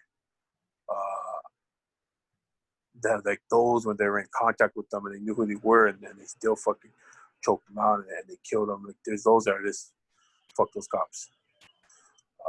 Put them in jail for the rest of their life. From population. But then there's the ones like dog. Like I put the one with the taser with the guy with the taser. He turns around and goes to shoot the taser, and he gets shot. I called that a good shot. I called it a good. I called it a good shot for the cop. I still think that, and I think it's there's a lot of people that think that. I think in our people, a lot of them don't. But if you read through comments and I like reading comments, and I read the comment first, and then I always look at the name like, is this a white motherfucker? Is he gonna be a Mexican guy or yeah, black? I do that too. And I look, and it's like they were like a little bit of that. They're mixed. They're black guys and black girls. It's like, man, he messed up. He should never did this. Like, man, he was cooperating. How come he just did it? How come he just didn't put his foot down and say, no, I'm not gonna take the breathalyzer, or take the breathalyzer and be like, I fucked up. He knew he fucked up. He had already known he did. He knew he could have driven. It's like, fuck, I fucked up. Take the DUI. Get your license suspended. Why, after cooperating for 40 fucking minutes, resist arrest? And that's the hardest thing. Like, it sucks, but I called it a good shot. And then he said, I wish the guy would just, hey, fuck, I fucked up. I should never took the breathalyzer because the cop was talking him into it. The first cop was cool. Like, yeah, he's had enough he's had a little bit to drink, 2 margaritas. He's kind of sleepy. And the other cop comes. You can tell the other cop was a little more, he wasn't too aggressive, but he was more like, let's get this guy, let's just take him, let's get it over with. And he kept asking him, like, oh, so do you take it? I know I can't drive. If I can't drive, I can just walk. It's only 1 mile up the street, 1.5 miles. My kids are there. I can have my sister pick me up, whatever it was. So he agreed to breathalyzer. He was like, hey, you fucking failed. Whatever they're going to do, put him in the drunk tank, send him in the car, take his car, have someone come pick him up, whatever they're going to do. I wish he was just cooperated. He did for 40 minutes. And that's the hardest part. It's like, and if the cop would have shot him, it would have been cool. Maybe they beat his ass for fighting back. He dropped the cops. Maybe we'll fuck him up. That's fine too. That's fine with me. You know what I mean? You fight back, and you get beat up a little bit. I've heard it so many times.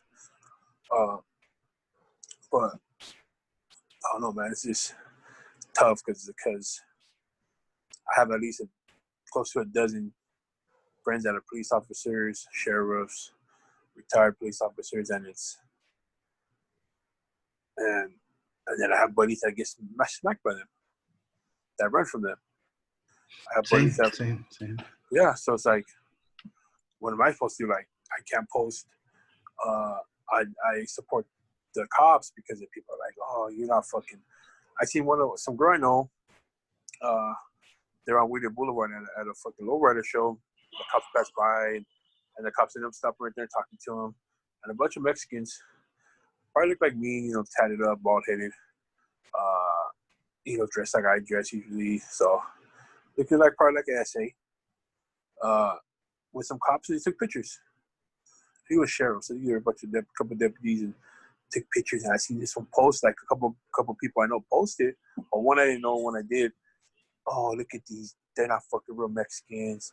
Fucking taking pictures with these pigs, and I was like, all right, this is what we are going for, to get treated right, to not worry about the fucking cops coming in and shutting down a peaceful cruise night, or shutting down a peaceful protest or a peaceful gathering. Like, anybody, they're not, well, I'm not Mexican no more because I support fucking cops. I'm not black no more because I support cops. Or I'm a typical fucking white guy because I support cops. Like, what the fuck? I support cops. My whole argument is the police brutality. And Yeah. I'm not, like it's okay to support cops and just be against, quote unquote, like, the bad apples, the really, system. Yeah. Who really fucking supports fucking a cop just beating somebody for no reason? Exactly. And that's and I could definitely see a fucking no cameras, nothing, and you fucking spin on a cop or you fight back and he fucking smacks you and he gives you a couple little extra fucking batons in the ribs, and that's fucking totally fine with me. Honestly, you spit on somebody, anybody, a man, I mean, that's gonna happen to you. You fight back, it's gonna happen to you. You get beat up a little bit. It's just gonna happen. You pull out a gun on somebody, it's gonna happen. You're gonna get shot, most likely. Oh, he had the gun, but he didn't point it, or he had a fucking gun and there's no video. I mean, what do you expect? Like, the big one right now is the Mexican kid in the 18-year-old LA, right? In LA. Yeah. So this is where I see this is because I talked to somebody that was got there right after deputy. So the fucking the shop, was it a tire shop or something? I'm not sure. I just know he was a security I guard. think it was a tire shop or he installed radios or some shit. But so he was 18 years old, with no guard card. The gun had the fucking numbers scratched off, and he didn't have on uniform. Security had like Levi's and like a polo or some shit. He ran from the cops first, probably because he knew he had a gun on him. Okay, and from what he had the gun. He goes, maybe you could say he pulled it out, but could he have pulled it out to put it down? Yes. Could he have pulled it out to shoot the cops? Probably not. I don't think I read on the kid, like I read the things, like he just seemed like one of the guys who fucking want to have a shootout with the cops just because. But if I'm there and I want to go home, or I don't want to see my partner get shot, or someone pulls out a gun and they just pull it out like right here, boom, it seems they're gonna drop it, or once they go like this, what's gonna happen? You're gonna get shot. It fucking sucks. 18 years old, he had the rest of his life. But I think a lot of that falls on that fucking company too. That gave an 18-year-old a gun, and then it'll be their fucking security guard, and that, and then that's what sucks. But also the fishy part is, I think it was like 5 body cams just didn't happen to work that day. Like, where's the footage? You get me? Yeah, and I mean, I've been reading that and watching that too. They say so many body cams that these fools got, like most of them are fucking pretty much for show, because that they keep on going back and forth with what is it? I don't know who buys them, like Union or the county or whatever it is. Like, oh, you can put in the paper like I did, and this and that for 2,000 more body cams. These ones are broken, or these ones are like, and it's just like they're blaming on everybody. Like, I mean, it's pretty sure the cops don't want them, and then the motherfucking city don't want to pay for them. You know what I mean? So at the same time, they're probably both at fault. But I mean, it sucks, man. I mean, just sooner or later, I mean, hopefully the truth comes out. Hopefully the camera, something comes out, and it shows either we got these fucking bad cops that shot him, or we have something that it was that should have happened. The kid should never have been there. The kid should never even been put in that position by that company. You know what I mean? So if I was a family, I'd have, of course, 2 lawsuits. I'd be suing the company and I'd be suing the police department. And Because the unfortunate thing is that no amount of money brings back your kid. yeah. But No. I get it. And that's the thing. Let's say they sue the police department. The taxpayers pay for it. And I don't know how it would work, but I've heard that argument about that it come from their pension. See how quick they rat on the bad apple to themselves, because they get no punishment. They really don't. They get to work at the office, at the desk, like they say, for a year, and then they transfer to another fucking department. They have 17, 18 complaints. They'll just transfer somewhere else, probably with experience, so they get paid more. It's one of those age-old things. Like, it's always been like this. So how do we fix it? Police departments, police unions, better said, are one of the strongest unions. So they always fight for each other. They always have the best benefits. How do you? I'm all for unions. I'm all for unions. I'm all for that movement. But how do you really hurt them? Because the thin blue, the blue lives matter, right? Like, I'm against that, because the brotherhood, the you can't rat out your bros. This is who you go to quote unquote war with. That to me is like, what the fuck? Is like almost like a gang. They say the biggest gang, but that's what their mindset is a gang, except they're legally allowed to carry. They can do all this shit. And I've spoken to people on and off the record about this. It's like, there's no repercussions. Maybe we'll see something with George Floyd's killers, but remember what happened to Rodney King. Like, this is crazy right now. Imagine if they get off, because you gotta, in court, it has to be proven that one of the guys set up a GoFundMe to get bailed out, and he got the money. So people agree with what he did.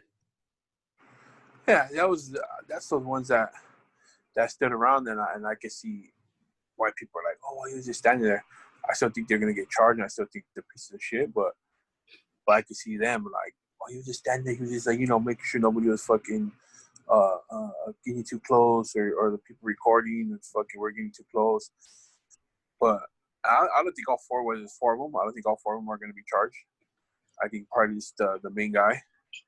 I think the other ones are going to go to jail. I think they're going to be charged, going to go to jail for, you do 2 years, whatever. But I think the other ones are going to jail forever.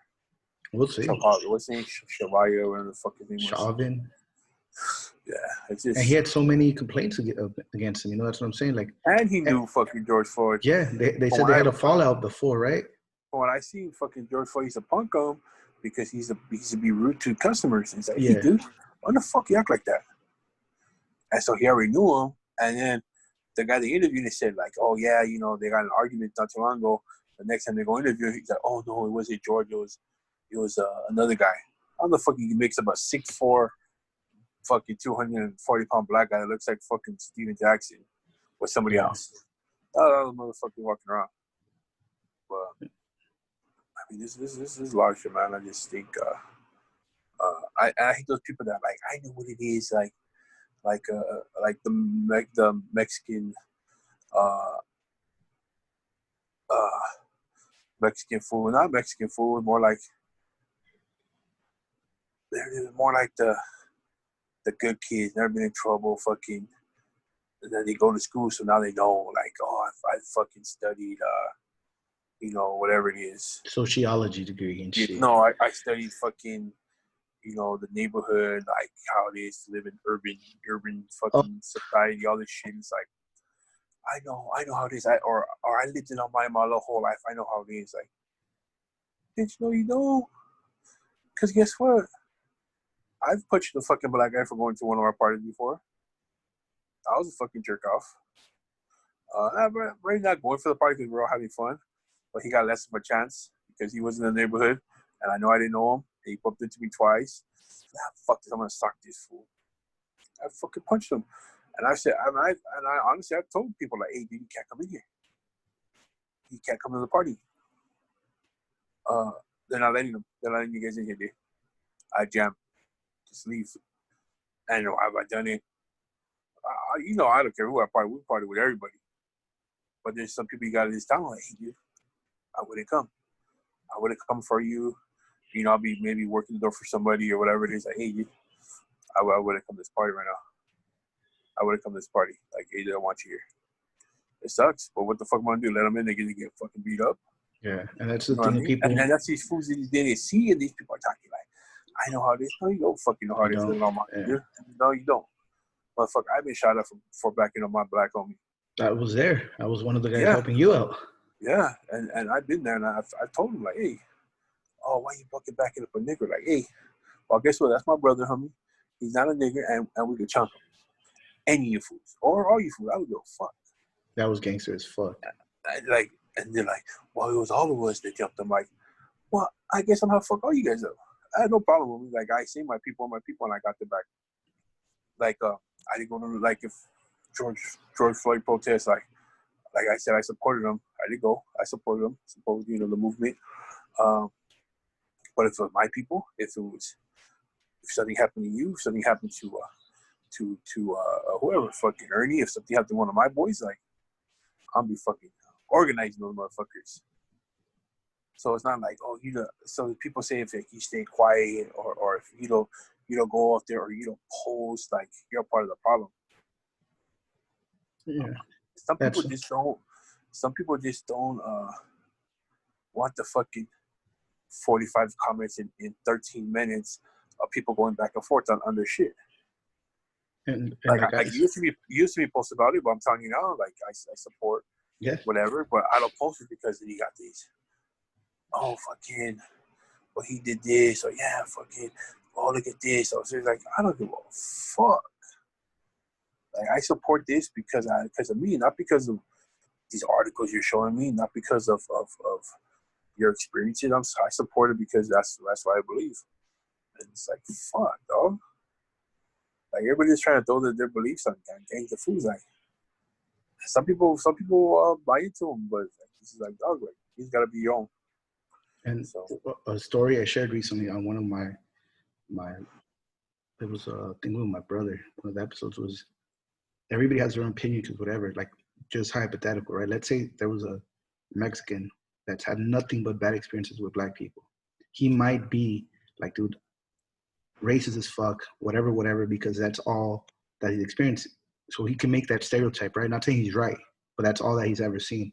Same with, say, you and me with white people. Same with a black person with white people. But I've been in I don't know, it's my ways of work, what I've done in my life, where it's like a melting pot. I know everybody, know different cultures, different foods. So I don't judge people like that. You get me? And yet you could like you said, you can understand because there's somebody that, oh, I grew up in Monte. Like, you grew up in Monte, but you didn't grow up in Monte. You just lived there. You grew up in your house in Almani. Yeah. You grew up in your house. You grew up at school. I grew up on the streets, living it, seeing it every day. Fucking, I got called a wetback growing up, and to me, that's why I would make fun of it. Like, dude, it's just a word. Yeah. I'm sure, like, remember we said, like, the things that I say is like cancel culture. Like, so be it. This is what I've seen. This is what I've experienced.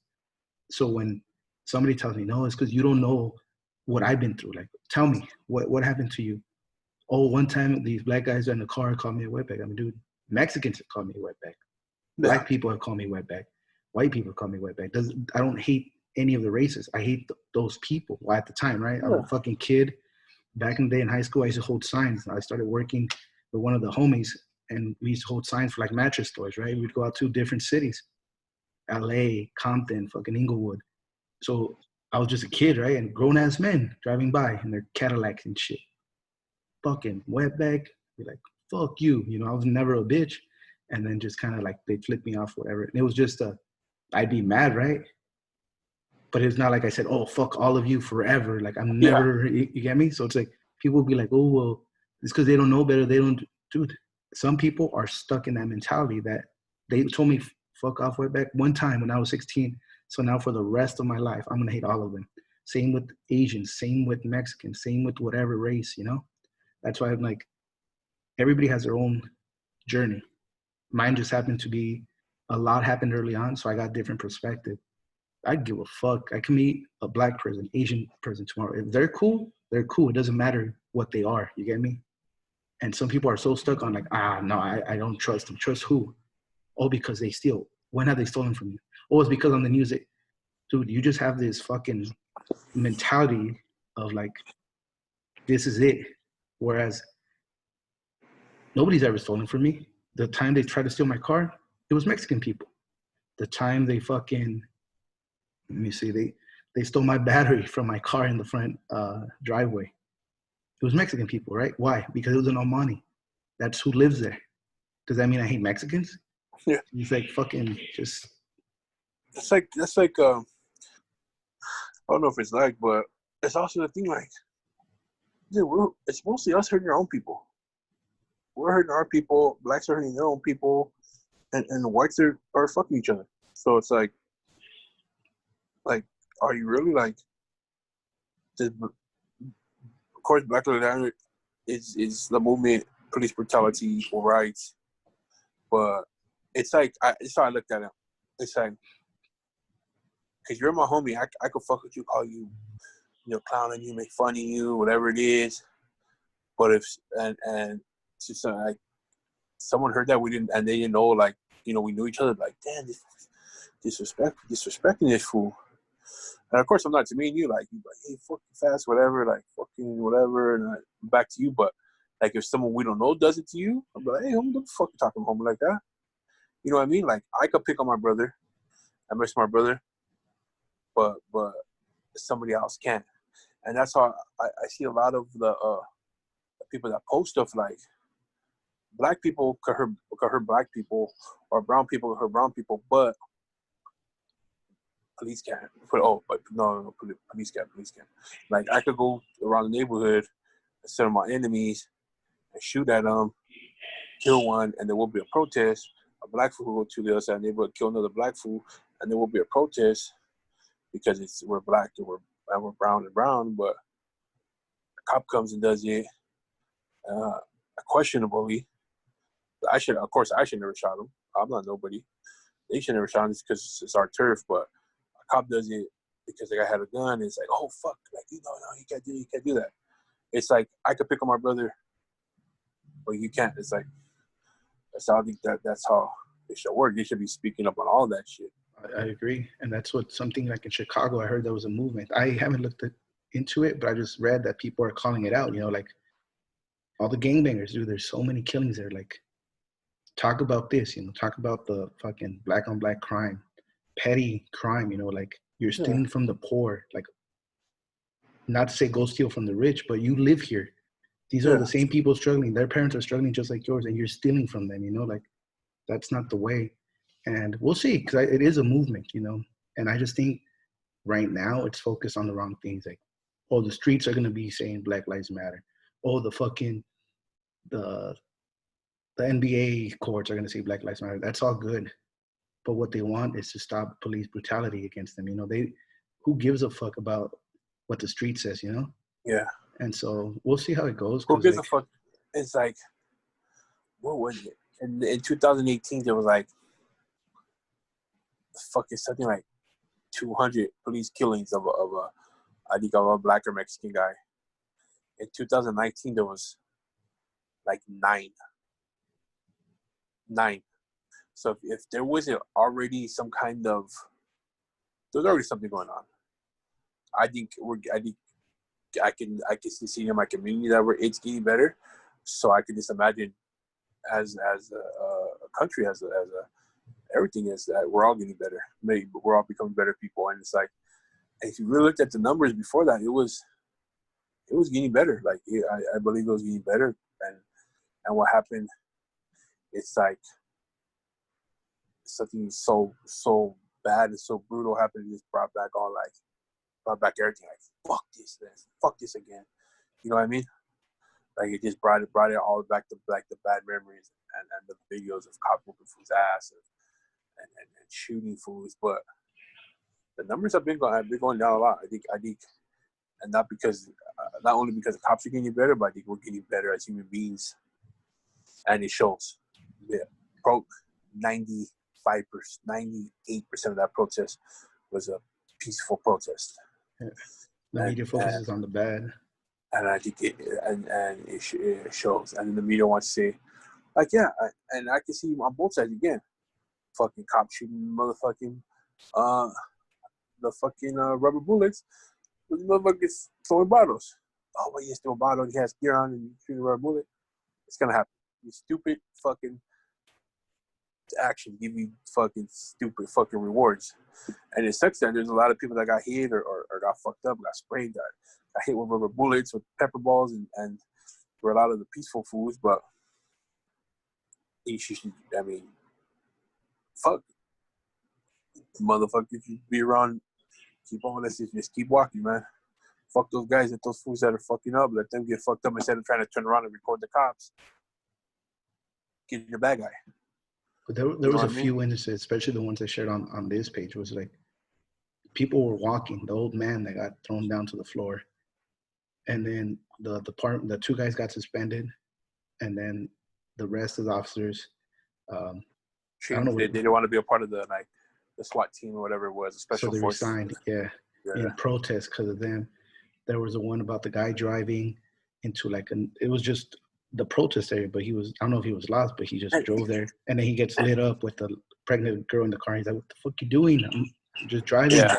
Shoot again!" And then these keep blasting. Yeah. Obviously, this rubber bullets was like, these guys are on camera. Those are like the pepper bullets. But yeah, it's. But I see, like, cops resigning or cops calling out. I see that as if you went and you're like, "Hey, George, I have to smoke this fool. I have to do it. I have to smoke this fool." Boom. Am I gonna? Of course, I'm trying to like, "Hey, did you really have to do it?" And they'll do it if you don't have to. Like, nah, this fool fucking whatever. He did something he had to do. You go over there, smoke this fool, kill him. I know. I'm not gonna write you up. I'm gonna have you back. You know what I mean? I can say shit, and that's like the cops are the same mentality, because the cops are me and you, fool. Like, if we're cops, I'd have you back. No, that's what I was saying earlier, though. See, because this is... Bro, humans do that. We have that unique perspective. Me and you have, like... I have a few other friends in the same category. I'm sure you do, too. Where we're, like, gang-related, where we're not gang-related. But we have so many people in that life where... I know that's a unique perspective, because the episode with George Vargas recently, he talked about it. You know, how do you deal with it, like, having your friends and then the homies? And I'm like, well... Not to jump into another category, but my homies are my friends, you know? Like, I treat them the same. They treat me the same. They just happen to gangbang. But that's unique, you know? I didn't ever really realize it until the last few years when I would share stories and people were like, you really went through that? You saw it? But I got your back, right? Like, me and you, it goes without saying, you got my back. I know it. I never asked you, hey, George, do this for me. But I know it. Same with you. I think I've proven it to you, you know, like that time on whatever it was, Leafdale. I was there. You know, when you were talking about it, I was there. I was one of the few we were outnumbered, and we still did it. But my point being, like, that's the thing about cops. Should it be a gang? Because even though me and you, quote unquote, is not a gang, we have that mentality of, this is my brother. I would go down with him. Well, I don't think that's the thing. I don't think they go in there like the day I met you, or even maybe the halfway through the first summer I met you. I wasn't like, man, those fools beat up Hector when I'm not around. I'm not going to go try to beat these fools up. But guess what? Like, by the next a couple of times, like, yeah, homie, we're going to go back and fuck these fools up. Because I barely knew you. But they go in there and they're like, they've been with these fools by their side. Maybe been in other shootouts with this fool, chased food, fought fools, arrested fools with these fools for years. It's like me and you. Like, I didn't just go and meet somebody like, yeah, I got your back tonight for a little trip. You're tripping on this file, I'm tripping on too. Like, no, that shit years of them being together. It's like us. Like, I'm pretty sure, like, the first couple of times you're just not like, oh yeah, I got you Big George's back because he's here kicking on me.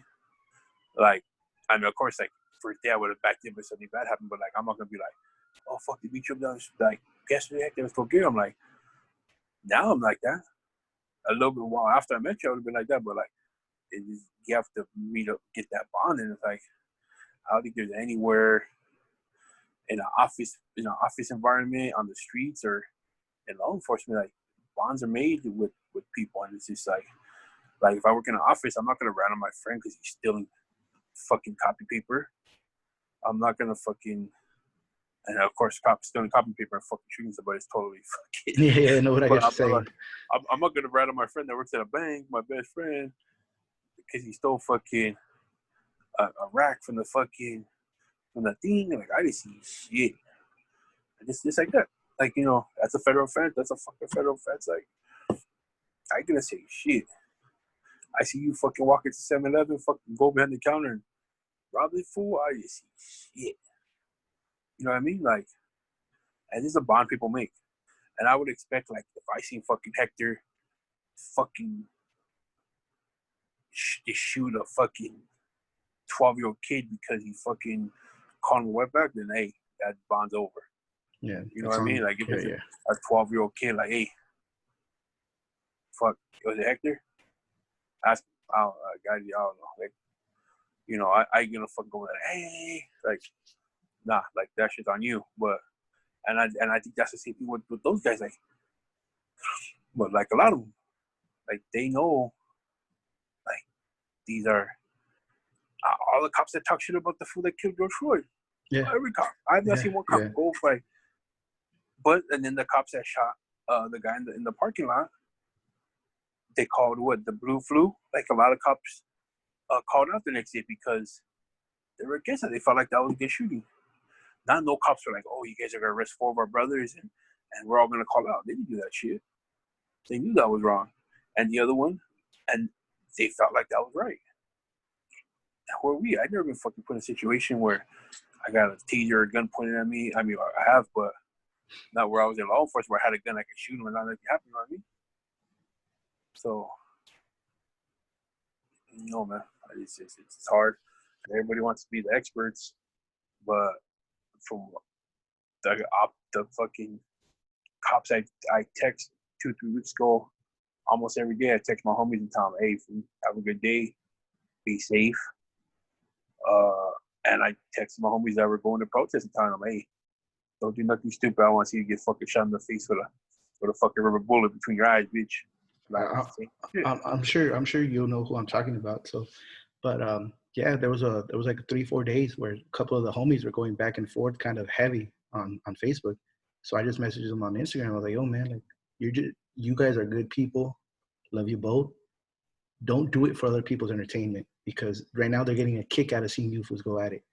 And like the same thing, like I was like, "You guys both have great perspective. You guys don't agree on this, but the other people just are like liking and reacting to it because you're giving them a show. Like, yeah, at the end of the day, you fools will still be homies, but don't like." Yeah, I don't know know what you're talking about because honestly, I kind of maybe think I know, but I didn't see it because I don't even. Once I see a post that has more than like 5 or 6 comments, I'm not gonna read the fucking comments because this is gonna be talking nonsense. Nah, I'm not gonna change this fuck. He's not gonna change that fuck. So who gives a fuck? That's the thing. But like I said, man, not finish it off, but finish off this serious talk. Yeah. To finish off this serious part of this. I mean, justice for George Floyd and which is Breonna Taylor, right? Yeah. And the kid in where was he at in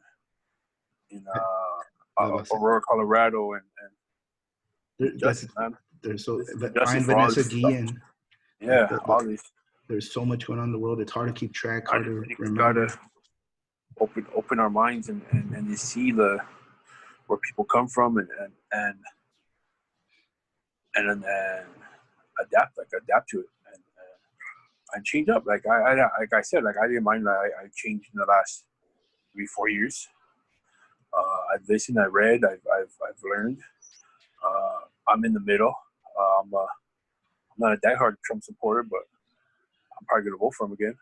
I'd rather Trump. I'm saying this as a wetback. I'd rather Trump win than Biden because the Democratic establishment needs to learn that they fucked Bernie the first time with Hillary. They fucked Bernie again. Yeah. Like people are tired of this shit. If Biden wins, everything goes back to normal. Like I've told you, like Bernie would have had my vote 2 times now. But guess what? They fucked him.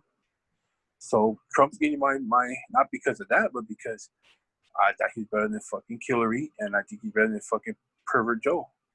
Yeah. I mean, Sleepy Joe Biden. And But that's gonna lose a few followers for me. But fuck it, this is about having an opinion, you know. you know, And fucking followers. If you lose followers, I'm out. They can suck my cock. they can suck mine too. That's what it's all about. But yeah, fuck cancel culture, trying to get at Joey Diaz, Barstool Sports, Brendan Schaub, fucking Joe Brandon Schwab, Rogan, fucking all these Theo, guys. Chris D'Elia. It's a Chris D'Elia is fucked up. we'll see. Yeah, maybe that's a thing. So that's not the one. That's not even cancel culture. That's fucking straight police. That's you got the cops. Like you get arrested if it's true. Yeah, it's true. But the other one's like Barstool Sports. That's the fucking that keeps us. It keeps us Barstool Sports, Joey Diaz, Joe Rogan, Fighter and the Kid, King and the Steam, Jimmy Kimmel. They keep us because Jimmy Kimmel he's on one side, and the guys like Rogan's like in the middle. He comes from both sides. He was a British supporter, but I see on both sides. Brandon's like both sides. Like Brian Collin, both sides. Like he takes here from here and there, and it keeps us even. It keeps us not just fucking on one side or the other. Like it teaches more people, I believe, like that perspective. Yeah, like oh yeah, like he has the same thought as I do in police. You know, not defunding police, but he believes in Black Lives Matter, and it's like, but you watch TV, see the Black Lives Matter before and defund the police, or cops still do nothing wrong. Like it's either one or the other. Like, come on, dude. And that's the thing. You got to listen to people conversate. You know, you listen to a 10-second clip, and you're like, "Oh, this guy's racist. Oh, this guy's fucking what's it called, a conservative. Or he's a pussy-ass liberal." He has 550 podcasts, but they sent me a fucking 15-second clip of him with fucking some other comedian, and he said, "Yeah, I'll get you on the show." He's a top female comedian. Yeah, I'll get you on the show if you suck my cock. And oh fuck, let's fucking get him out of there. He fucking speak out movement, all this. Guess what? No one spoke out on it. He spoke out on it, said it, and people called and asked, like, oh, did he ever do this to you? Asked other comedians, asked female comedians. They're like, no, he's always been fucking great. He's always been good to me. And that was the Joey Diaz one. It's like, yeah. Or Barstool Sports, because Barstool be talking some shit. That shit. Thank you for putting me on. Thank you for putting me on. Fucking if Dave Portnoy was going for president, I'd vote for that motherfucker. He's badass. Tag that motherfucker in this at as many minutes as Ron, an hour or whatever. Put that fucking delete that thing. I just started watching them because the One Bite Pizza reviews, and ever since then I've been on them for fucking ever since. Everything emergency fucking conference calls he has, and the fucking Call Me Daddy podcast he had going on, and the heat from that too. Of course, the one bite pizza reviews are fucking awesome. The whole quarantine, that's the thing I waited for every day, because I was quarantined. I was listening to regulations. I didn't work. I worked at the high school, so I was home. So I was watching every day, 3:00. Literally, I would get on majority of them. There wasn't even double-digit views. I was on one of the first motherfuckers. And I was always trying to be the first to comment. I got second. One time I got second. But yeah, dude, he kept me sane during that shit. And when he would get gifts during the quarantine, he would get some shit. It's like, damn, fool, you got to shoot some of that shit over here, fool. Like, I don't drink, but I got gangs of liquor. You got gangs, these hats and jerseys. Like, you got some fucking bad shit. But yeah, this all this cancel shit. Like, what do you want to make us? Like, you want to make us a bunch of pussies? Like, we need fucking fools like opinionated. Me. We need fools like me that are gonna go out there and talk shit and punch someone in the face. We can't just be fucking want to go down the street and I like boys and girls. I'm a they. I'm a fucking whatever the fuck they want to be called. Whatever the fuck. Like, no, I'm a fucking guy. I was born a guy. I punch people in the face. I talk shit. I say faggot. I say fucking racist jokes. I fucking make homophobic jokes. I fucking make fucking fat people jokes. Fuck it. And you need people like that. I think it keeps us on our toes. It keeps us sane. And the thing about that is you said homophobic jokes. The gays don't get offended. You say racist jokes. The people that they don't get offended, they laugh. That's what I said. Like gay fools. I posted something the other day. I think a gay joke or a gay meme or something, and someone's like, "Oh,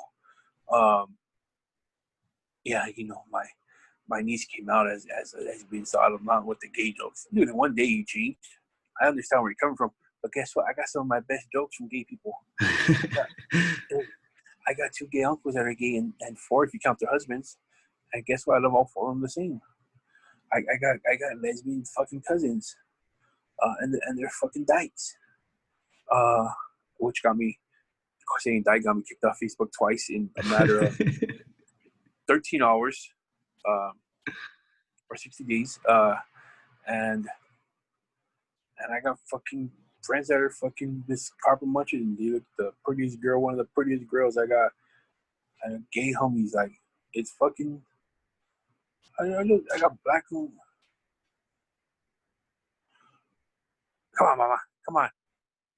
I got everything. Like, it doesn't. Hey, wait up. Come on. You want to be on the podcast, mama? Look it. Why are you crying, fool? Look at them looking at you. Hi. Oh, fuck you, mama. See, I'm good with babies. I made her stop crying. Hi. Oh, fuck you, mama. Go, mama. You okay, baby. Pretty baby. Bald-headed, baby. Mama, she fucking bitch. That's going to be the first clear word she says. Going to be bitch. She says my name kinda. She says bye. Actually, she says bye clear. She says our names for kind of clear, but you're gonna know when she says bitch. But yeah, I can't remember where we're at. The cancel culture and that's the thing. I know black people. I know the ghettos. Some of the ghettos black people. I know some of the ghetto Mexicans, and I'm fucking pretty ghetto. I know some of the fucking black, whitewashed fucking Mexican foods that are whiter than my white homie that speaks more Spanish than me. Like, no, like I love all of them. Fool. I make fun of all of them. Like when they're like, someone's like, I work with kids, and so we have to take like classes on these different cultures and racism and all this. And as we had some lady, and she was so like institutionalized, like so much in like. Not institutionalized, of course, not prison-wise, but school-wise, to where, like, it's like whatever the book says. And I told her, like, hey, you know what? Like, and I made a joke, like, oh, how come every time they think of a pilot, they think of a man? And I was like, because they don't want to think of their plane crashing if it was a woman driving it. And like everybody laughed, but she was just like, wow. And then I was just like, if she said something else, I said, man, like, I don't see color. And I know, like, oh, and that was the one thing they taught us not to say is I don't see color. But if you're cool with me, like, I'm never going to see my black homie. I'm never going to see my, I mean, they're most likely all going to think I'm their Mexican, but I'm not going to see my Mexican homie, my white homie. But, oh, yeah, my homie Lee. My homie Lee. Ooh, he's a cop. Like, who? And then maybe, of course, I'll describe him like, oh, my black friend. Or, like, I'm never going to say, like, oh, fucking whoever. Like, I just don't see, like, I really don't see color. Like, if we're cool and we get cool, then that's it. Where, like, I'm for you. I mean, like, I'll protest for you. Something happened, I'll fucking ride with you. If you need, I'll just fucking get down with you. If you need someone to go get down with you, I'll keep your secrets. I'll fucking whatever. But so all these fools, I think they're the ones that are only seeing one thing. Like, they're the ones only seeing, like, oh, all black people are that, why they gotta see it. Like, when comedians or fools say that shit, like, you're not saying all black people, bitch. Like, you're the ones thinking that.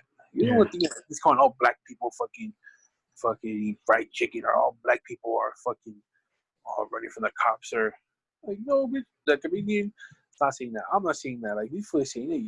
You're thinking that. The thing about comedy, that's the thing. It's like it's a made up land. Like, so what I say is it's like a book. Imagine you read fucking, I don't know, a new book that comes out later this year, and it's just saying fucking the N word, saying fucking the worst things, you know? It's like it's pretend land. It doesn't exist.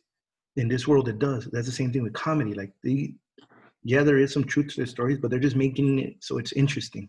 They're adding spice to it. They're making it so that you want to listen. And then people come, oh, you can't say that. Like, yes, you can. Especially in this realm of comedy where you push the boundaries. You go further. You know, you can only go this far. And so the comedians jump on the side, be like, I'm going to go a little further, see how far I can go. And there's these people that, like Joey Diaz, I've known about him for at least 15 years. I think he's been in the game over 20, 25 years. I listen to him often. So I think it was like late 90s or mid 90s. He really, really started. I've really known about him maybe since the early 2000s. And of course, Joe Rogan's been there for a long time, but I've known about him only from the UFC, maybe the last 10 years as a comedian and stuff. Dave Portnoy in Barstool Sports, maybe the last 2-3 years. And dude, this is a little fucking, what is it? A little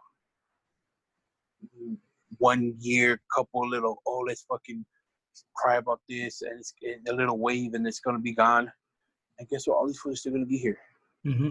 They're also gonna be here because they've been here over 20 years, and you're gonna come your little wave once every couple of years, trying to make everybody seem to get better. It only makes them bigger. It only makes them bigger. Yeah, more eyes going to beat you because Joey D's not going nowhere. Joe Rogan signed over $100 million contract. He's not going nowhere.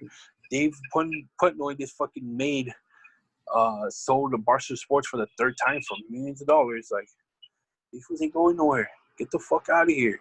We know who you are. Stop crying. Fuck, go scissor each other. Go fucking put the strap on. Like, I don't know what the fuck you want to do. Go suck each other's cocks. Like, most likely they're a bunch of fucking queers and fags. Like, fuck, dude. Shut the fuck up. But to me, it's people that need attention. Yeah. Like, want everybody like think they're fucking like, oh, I'm so good. Like, that's what they want people to think, like, oh, I don't make fun of nobody, and I love everybody. Like, bitch, I fucking hate half the people I see every day. Like, and that's his life. Like, you're just gonna hate motherfuckers. Like, there's motherfuckers out there you're gonna hate. Like that, you know, hopefully. Like, I'm not saying hate somebody because I don't, but there's motherfuckers I have to see at work that I just don't like. There's a dyke in Mahale, I just don't like that bitch. There's a fucking fools at work I just don't fucking like. I know him, I met him, and I don't fucking like him. Like, there's people you're not gonna like. There's fucking jokes you're gonna make. Like, just shut the fuck up. We're getting off all that shit. Baseball is coming back. 2 days, we'll be in spring training. And, I mean, not spring training, we'll be in fucking practice for 3 weeks. And then we'll start baseball. Major League Baseball. It's crazy. Back. Yankees Nationals to open the season for my Yankees. Garrett Cole versus Mad Max Scherzer. A rematch of, I'm pretty sure, probably one of the World Series, right? One of the World Series games? I believe so. Oh, not one of the World Series. Yeah, was it? Oh. Garrett? No, they were. Where the fuck did Garrett Cole? Where did we sign Garrett Cole from? He was with the. Astros. Yeah. Astros, right? Yeah. Yeah, so I'm pretty sure they went against each other in the World Series last year. So that'll be good. I mean, the Yankees are one of the favorites, if not the favorite, to win the World Series. I think them and the Dodgers, right? I see some they're either tied or Yankees number one. I think the Braves are like top 4 or 5, depending too on the. Yeah, I think I was surprised because number like 6 or 7 was like the Mets. I saw that too. I saw them in the top 10 and it threw me off. I was like, fuck, did I miss something where like they signed a few players? They got real red hot like at the end of the year, and that's what someone had said. Like, man, if it was the last 60 games of last year, the Mets would have probably won the World Series because they got real good after. But yeah, 60 games. I was hoping for at least half the season. Yeah. Like, if we start in July, how many games would be left? And I was thinking, like, that's almost All-Star break, so they're about right with what they're doing, 60 games, but they're still going to push it back. I think they're still going to just push it back a month and give us another 20 games, 82 games. I'll feel a little bit better. I mean, if the Yankees win the World Series, so 60 games, I don't give a fuck if they play 25 games. They're champs. And it's going to be, of course, if the Yankees win, everybody's going to be talking, yeah, but you guys played fucking 75 games only. Or if the fucking Dodgers win, I'm going to see that shit. No matter who wins, I think it's an asterisk. I'm saying it now. Every No matter other it's asterisk. season. Because It's just like with the Rangers, with the Astros or the Red Sox cheating. All of, hey, everybody cheats. Guess what? They cheated better than us. I think if they weren't doing that, we would have beat them, and I think we would have beat the Dodgers easier than they did. But hey, it happened. They beat us. Obviously, it was a big thing because they only beat us when they were at home. We smacked them in Yankee Stadium, after like 4 or 5 runs, and they only beat us like by a run and a half at their house. So I think we could have took at least one game from their home, and we would have went to the Dodgers and mollywhopped them. But hey, that was 2-3 years ago, and another season, good, and finally another season. Universal DH, which I think we should have always had. we should always have. Which should have had, but I think it was the Phillies or the Pirates, their GM or the owner, when the votes were like in 1980 something or 70 something, when they were voting to do Universal DH, he was actually on a fishing trip and he did a vote, but he would have voted for the DH. So if he would have went there instead of fishing, we would have been having the Universal DH for about 30 years now. I like it. I don't want to see the fucking picture here. I know. I just like the strategy of it. I keep that in mind for the baseball fanatics. Like, I like the whole. It's the 6th inning. You got to run on second with the pitcher up. Like, fuck. I like that whole aspect of it. Like, your pitcher comes out early. Now you're using more relievers. Was he hot? He was only 80 pitches in. He had another inning or two. I like that part of it. But as far as the hitting, obviously, the AL always has more runs. That's why when they play the NL, they always whoop them in fucking the All-Star game and the interleague, because they come a full lineup as opposed to having an 8 hitter that you're trying to have a contact hitter, so that because he's going to get a lot of fastballs because he bats in front of the pitcher. You get me? So it's a balanced lineup. But for this season, I'm all for the DH. Normally, I'm like, I like both ways, but I like the NL strategy of it. Yeah, but you look at guys like Mike Scioscia and Mike Scioscia and even Alex Cora when he was. So he's still a manager. No. Alex Cora got fired from the Red Sox. Yeah. So a lot of these guys are NL guys, and they play small ball in the AL. And there's guys, teams like the Dodgers, who are stacked, who fucking probably wish they had a DH. Yeah. We have Jock and Pollock and Beatty and Ballinger and they have Muncy and Turner and all these guys. And it's like, damn, we still got 2 bats on the bench that could be playing anywhere. You know what I mean? I thought Jock, when he got traded for a day or two to the Angels, I thought that was a good move on both sides. They get a little. Dodgers had a little infielder. He was a middle infielder, and then because you don't know what's he's gonna do. The shortstop. Is he gonna stay healthy again? Muncy's gonna be able. Are you gonna keep Muncy at second? He's a big second baseman. You can put him at first.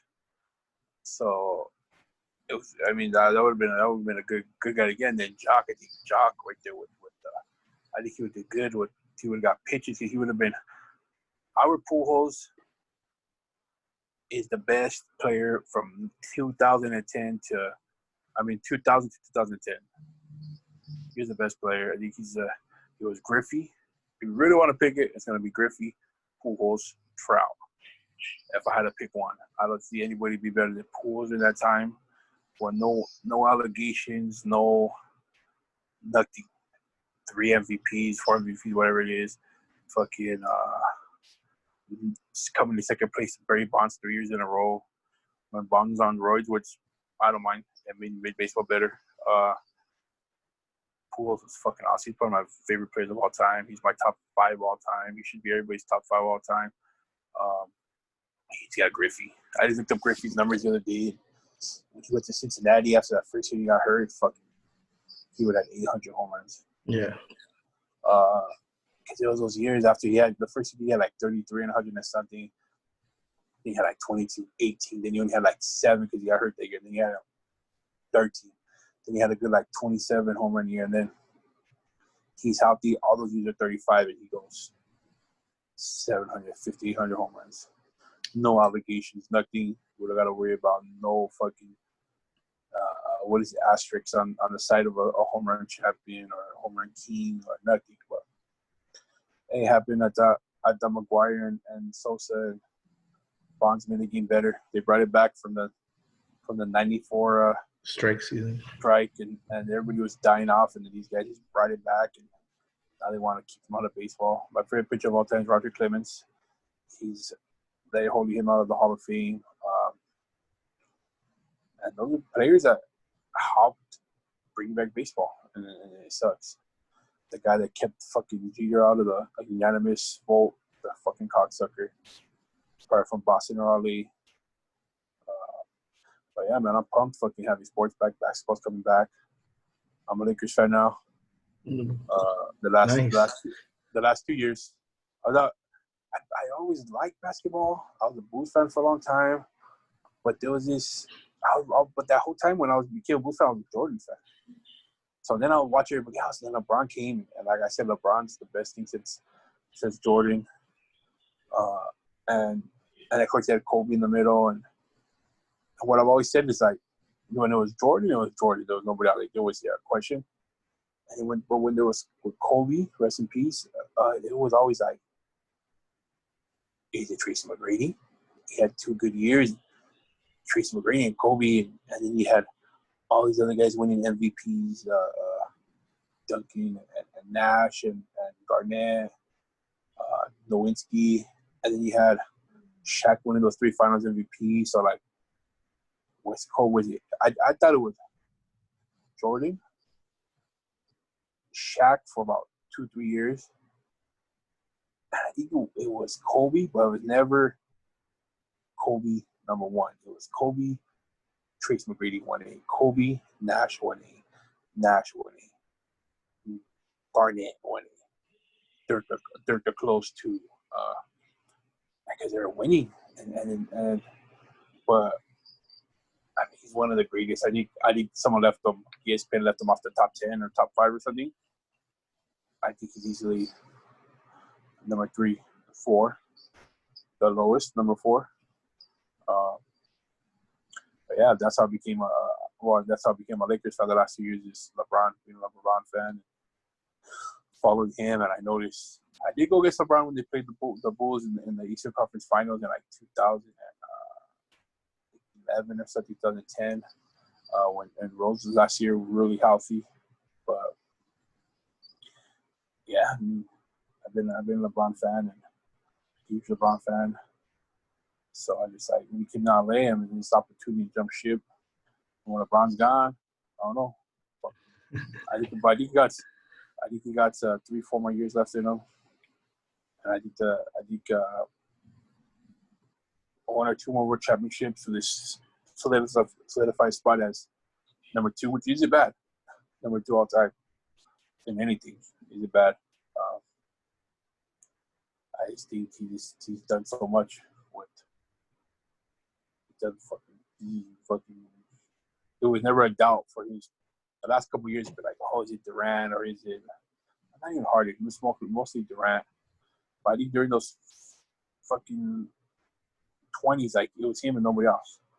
Like when it was just when it was just Jordan and nobody else. So that's just my thoughts on basketball. But I'm pumped for that. Football, hopefully I think football's gonna work something out to where they have fans. You think so? I think it's just too much of money. It's worth too much. They're like, oh, I want to sell our fucking commercials for more because more people are going to be watching.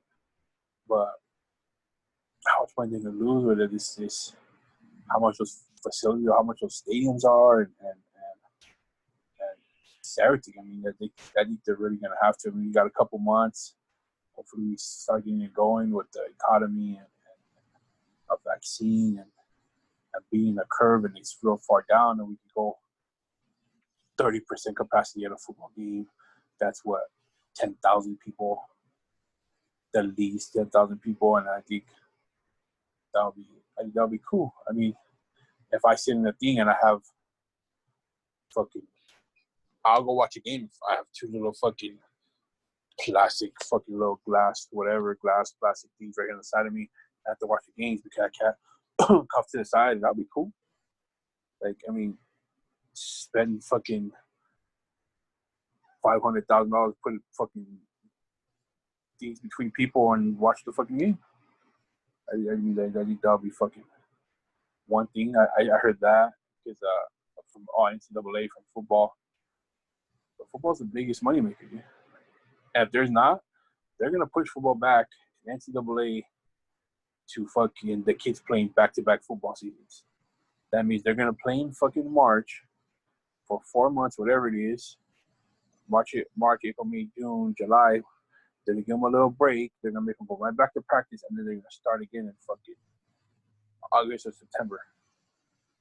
And that's what guy coach high school football. So right now we can't do shit. Most of us can't.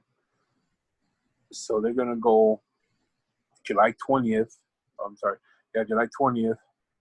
CIF is gonna let us know what's gonna happen. They could say, "Oh, well, we're gonna push back football to September. If we start on mid-August, we're gonna push it back to October, or we're gonna push it back to January." There's coaches that talk behind the scenes that think there's gonna be no football this year for high school sports. I think there has to, because I don't care if your Mountain View football were 0-10 last year and scored fucking 7 touchdowns all year. You're the biggest money maker for that school. Every school. Or if you're us, of course, us, 16-0, win the state championship, you're the biggest money maker in the school. 0-10 or 16-0, you're the biggest money maker. It's gonna have to. It supports the whole ASB. It supports fucking the sports, cheerleading, everything. That's how everybody makes their money. So football runs shit. In the first episode, you talked about having somebody that was following that season when you guys got so close, and about the football team, right? Like it just happened, and that's crazy, right? Like looking back now, I don't know. I don't listen to these things, right? But I have a pretty good memory sometimes, and I remember the conversation where you were like, "These kids are hungry. You know, we're gonna go out there. We got something special."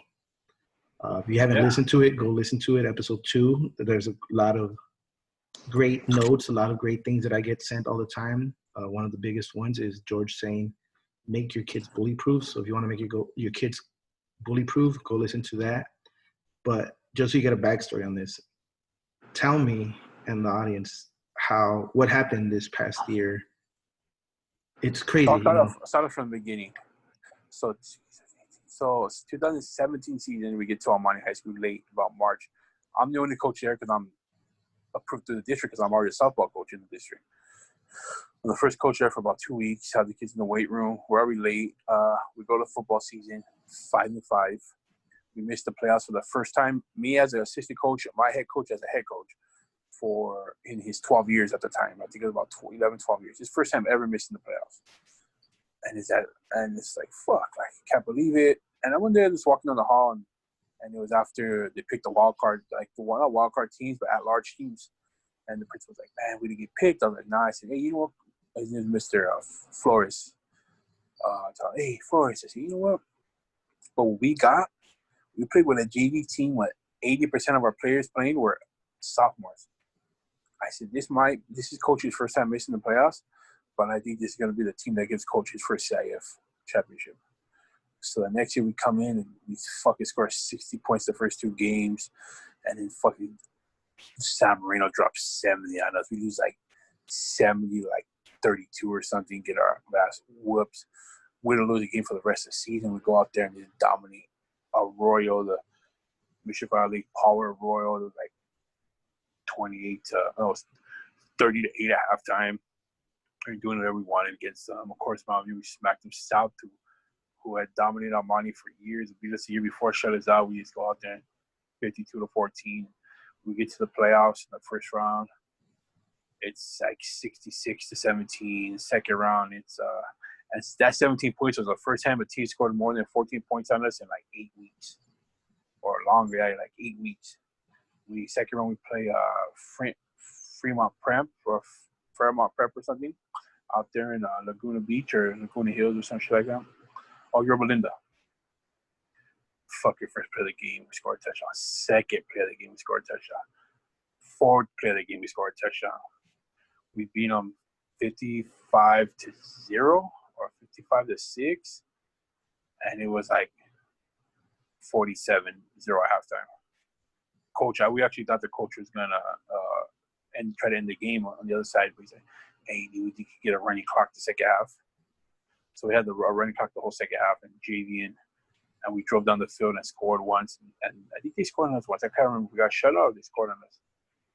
So we mollywhopped them, and then we come into a team which probably wasn't the same. They were in the same division. Maybe should have been. I think we could have been a higher division, and they could have been even higher than that. They had like 3 D1 kids, all black team from up Alonso. So this team's ghetto as fuck. Not blaming the kids. The coach was a ghetto fucking piece of shit. So this fucking not disciplined, everything. So at halftime we're going fucking 42-12 at halftime. We're fucking getting our ass fucking smacked. Or 41-12 at halftime, getting our ass smacked. These guys, instead of waiting for the band to, line up on the field or whatever, going around like a normal team does that has, class, respect. They run through the band, bump into kids, push kids out the way, and our coach is like, "Hey, coach, what the fuck? Like, dude, what's going on?" He's like, and our coach, you hear, our coach kind of turned around like, "Whatever, dude." And he's like, "Shut up, bitch." And you're like, "What?" When the other coaches say, "Hey, who the fuck you talking to?" And our coaches have literally 4 coaches. And they have like fucking 7, 8, 9 coaches. And they're like, "What for?" Big ass thing breaks out. And me, I'm already ready. I'm fucking trying my hardest not to start taking flight. And I'm talking gangs of shit, whatever.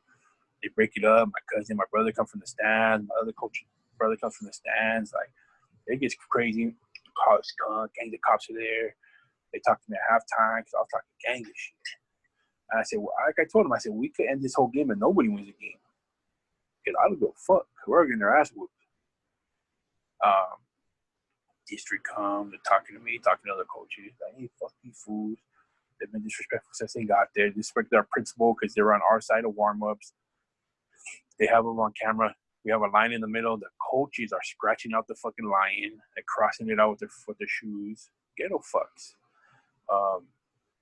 And they're like their coaches are Mexican, black, Samoan, white, and it's just like, and they're just fucking scratching their shit out. It's like, fucking faggots. So whatever. So we come back. We tied at 48-48. We thought we tied it. We look to the side. They call fucking what do they call, like, illegal man downfield. So it's 42-48. They score again. It's like 54. It's like 54-42 final. And we told them, we're gonna fucking see you cocksuckers. So the whole year. And that's when I talked to you a little bit after that. The whole year, boys worked hard as fuck. And we had one of the best football players ever in the state, in the nation, actually, because he's on Max Preps. He's on the top 100 scoring list 2 times for his 2018 and his 2017 season. Number 35 and 73, right? Yeah, he's like 35th and like 73rd or something. So it's not like he's all the way on the bottom. Like, he's 35th all time.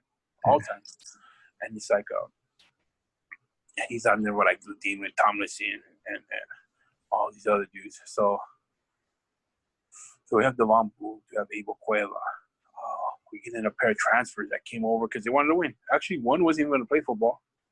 My homeboy's son, he ends up coming over, DJ Reyes, and then Marcos Montoya from South, who his girlfriend went to the school. The coach of the fucking idiots at South. He wanted to get away from him. He came over. He missed 5 games. He missed the first 5 games. Played mostly defense for us. He made an impact. I mean, I think there's a lot of kids that could have played and done the same, but he came and he started. He made all league. And we just had guys that been there 3 years working hard, working their ass off, running the double wing offense, which is ugly and nobody runs. Everybody wants to run the spread and throw the ball and be fucking Mahomes and all these guys. But we don't got Sunday morning talent, homie. We got Friday night talent. And we got blue collar kids that fucking just pound, that just work hard and are tough as fuck.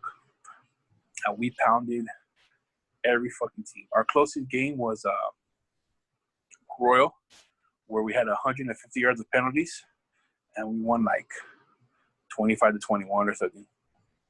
But we played Orange Vista, who had 2 D1 defensive linemen, offensive linemen. One going to Cal, one going to Oregon. 6'3", 6'4", 275 pounds. Third quarter, I seen one tap out, literally crawl off the field, and the other one, I don't think he came out the second half. He didn't go into the game. Coach after the game, one of their coaches from Orange Vista after the game says, "Hey, coach," that's our head coach, "how do you make your kids so tough? I can't do that. I have so much talent, but your toughness is beat our ass." We beat them. That was supposed to be our wake-up call. Everybody on the boards, went on money to lose. All the Royal and South Amani faithful. A lot of Mount View was for us. The Royal and the Rosemead Crybaby coaches. They wanted us to lose, and we beat them like 36-6. Mollywopped them. Going to league, all the same except the Royal game. Mount View was an embarrassment this year, worse than ever. South Amani, same thing. I always made them look that way because they're all beating each other. I mean, it's Mount View because the South is beating Rosemead, but Rosemead beat a Royal, and the Royal beat South, and then Gabrielino beat South, but they got everybody out. It was just crazy, but we whipped all their asses. And then we go into, and then the Royals, like, "Oh, our running back's better than yours. He had 190 yards. Yeah, but he carried the ball 40 times. Devon carried the ball 13 times. That had 200 yards. Like, come on. But going to the playoffs, the first round, we beat them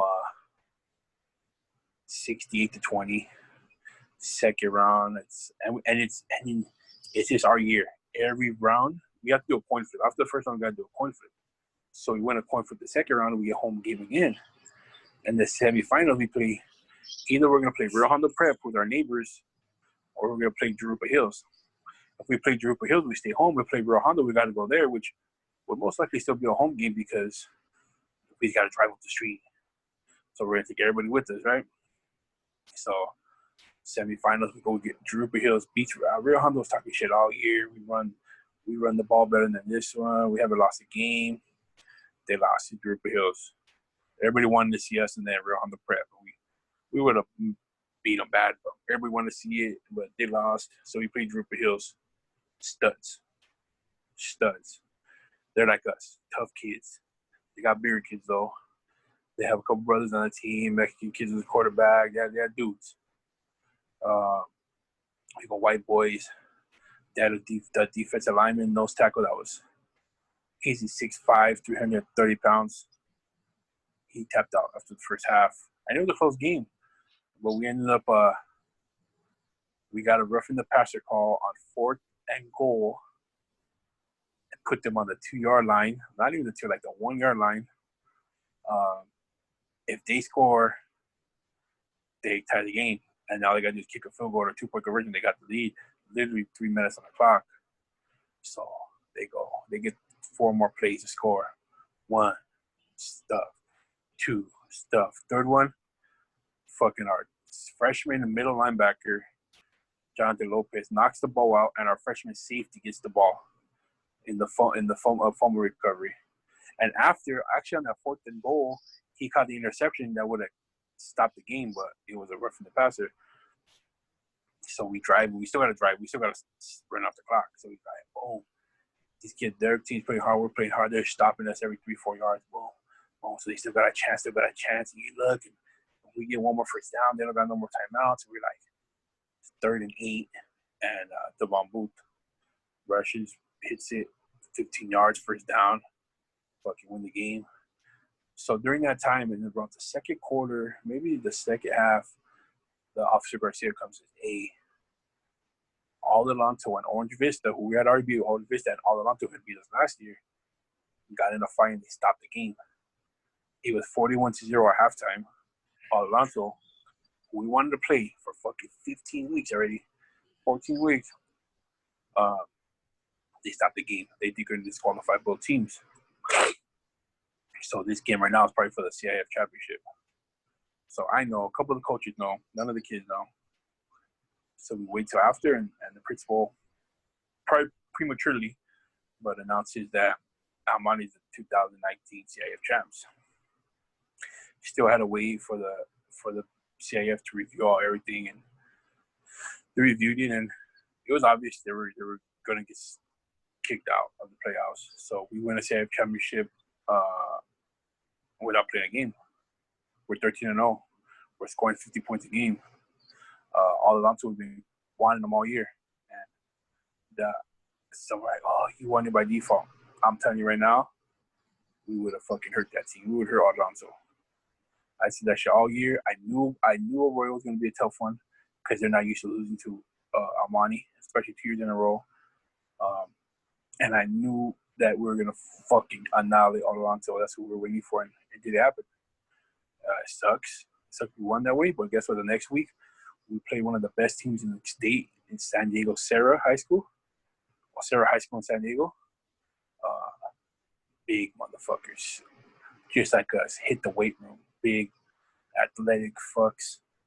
And we just fucking, again, just end up wearing them out, and we end up beating them. Close game. I think, were they up at halftime? Might have been up at halftime, or was that Trooper Hills, but it was a tough game. We beat them, and we become Southern California champions. And then we take I drive 12 hours. The bus was another extra 2 hours to up to the last Arcata first. That's where we stood. And it was in Crescent City where the game was. The last city in California. It's like if I'm in Covina, I drive to Almani over there. If I'm in Crescent City and I drive to the next city, I'm in Oregon. And we go out there and we play a tough team that just like us, but they weren't, and we beat them. It was 20-0 halftime or something like that. 18-0 halftime. We ended up beating them like, I think it was 32-6 or 8 or something. And Mud Bowl. It was this mud everywhere. They ran kind of like the same offense as us. They pounded the rock. They played tough. But our boys just go to Romero Productions on YouTube, and you can watch every game except the Roseby game because his mom passed away that week, so he record that game, but we fucked them up too. And it was this perfect season, 16-0, 15-0, whatever you want to say, because we play Alonso, 16-0. We still got 2 rings. Haven't got them yet because the fucking pandemic shut down the people that were making our rings.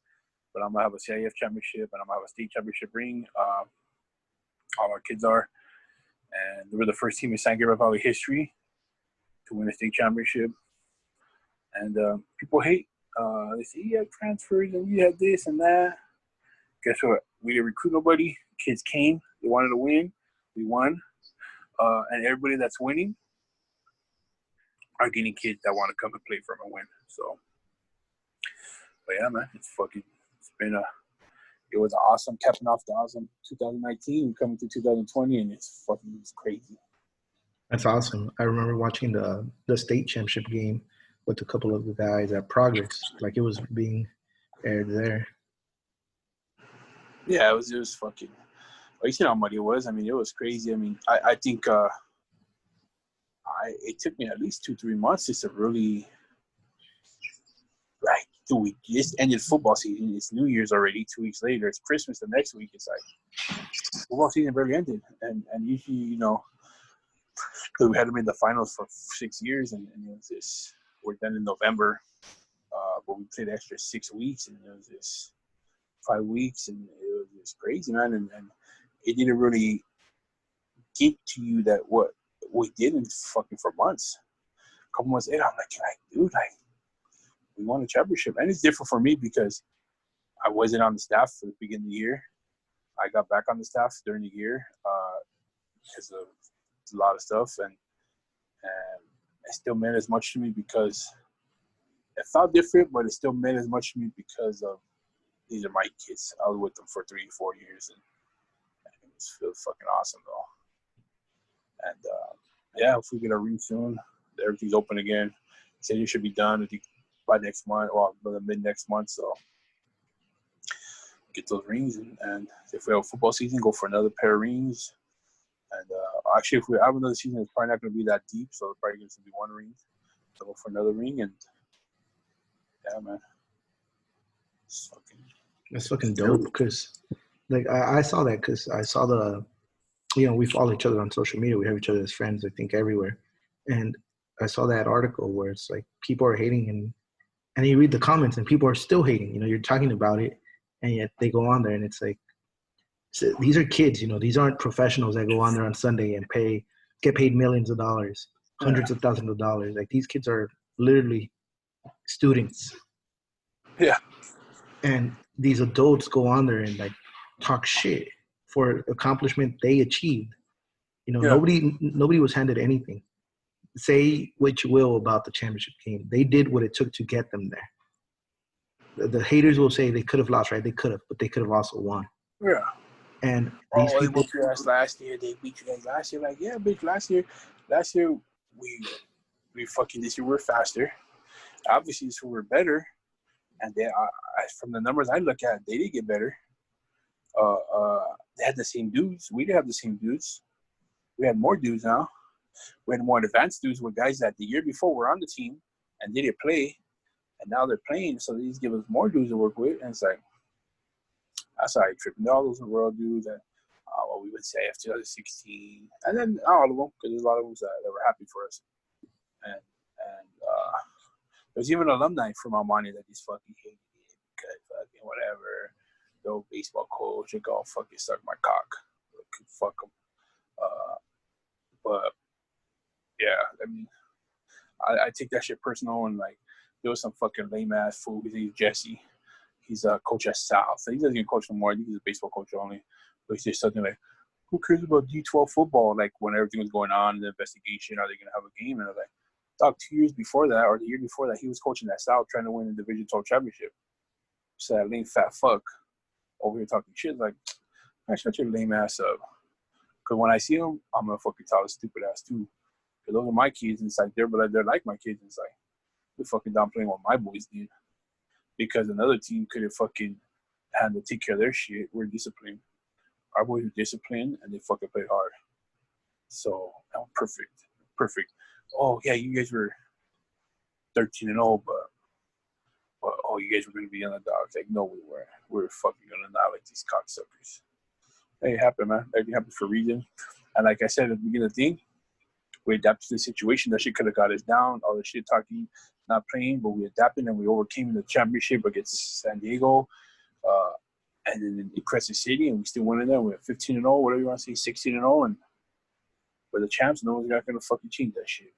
Yeah, that's the truth. At the end of the day, you remember first place. Like that.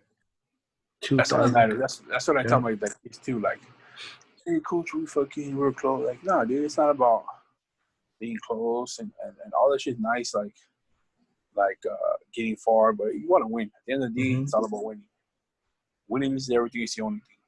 I mean, I've done a lot of losing in my life. I've done a lot of winning, and I've learned a lot more from winning because I don't want to fucking feel like a loser. I don't want to be a loser. So, like they say, when you lose, you learn more. Like, I learned that I don't want it to happen again, motherfucker, because that just means I just want to only win. So, I mean, the fools that say that are the fools that are used to losing. I don't want my kids. I don't want the kids I coach or kids I ever have that to think that losing's fine, because it's not. It happens to everybody, but it's still not okay. Yeah, man. I think my phone's gonna die. So I'm on my phone now. All right. But yeah, fucking sorry, fucking 1 o'clock. Is it? Yeah, 1:07. Nice. But yeah, fucking I got my new that collector's page because I collect shoes, DVDs, pops. I'm the bad fucking tattooed, bald headed fool, but there's a lot of shit I like. I collect the original Power Rangers, pops, and wrestling, and DVDs and shoes, and I just post shit on there. It's more of a calm page. I'll go talk shit off that page. And actually, it's more of a calm page. I go look at other stuff, people that collect, tatted collector, right? Tatted collector. 578. Yeah. Yeah. So if you want to go on there, add that shit. And I got my original page, the Real Twinkle Toes, 578. But yeah, I have a burner page, which I don't tell nobody. So I go and type English shit. Don't forget to log off and go out to your, don't for fucking Kevin Garnett, Kevin Durant. Yeah. I go out there and I type English shit. But yeah, man, that's it. We go out there, we have football season, go out there and support Armani football. Yeah, man, bully-proof your kids. Don't let them be bullied. Tell them punch them in the face. Fuck their cancel culture.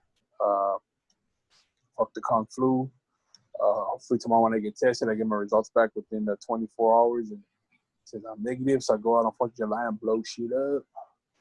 And that's it. Thanks for having me. Thank you for coming on. I'm going to roll up, get some motherfucking tacos if you're out there this weekend and I'm clear to go. All right. I'll be out there Saturday and Sunday. Next time, let's do one with we'll get some bitches on here next time. Some what? Some fucking hyenas. Oh, yeah. I remember, hey, only pretty bitches on my yeah, that's it, man. That's fucking awesome. Still got to link up. All of us, I know everybody works. Ernie's a lot of times out of town, and Eric are out of town, or at the time I'll be coaching, or you be working, and you're far. But yeah, man, right now maybe it could be a time we call link up and hopefully not for like, well, I seen all you guys together, but we're at a fundraiser for somebody that had passed away. Hopefully it's sit down at Buffalo Wild Wings, get some wings, and I don't drink, but I'll get some fucking Pepsi, you guys drink some Pistos and kick it. It's always a good time. Watch some baseball with no fans or UFC. No, not you. I like going to Buffalo Wild Wings and watching UFC. Fucking for the fucking jerk offs. Yeah, baseball, basketball, something, and fucking yeah, man. All right, George, thank you for coming on. This isn't the South How podcast, but it's a little tradition we do around here called Words of Wisdom. It could be about anything and about everything. So whatever you feel in your heart. Bulletproof your kids, man. Punch him. Don't punch him in the face. Let's end it on that note. Grab life by the horns. 2020 vision. Thank you for listening. Remember, if no one loves you, Hector loves you. See you next time. Suck it easy.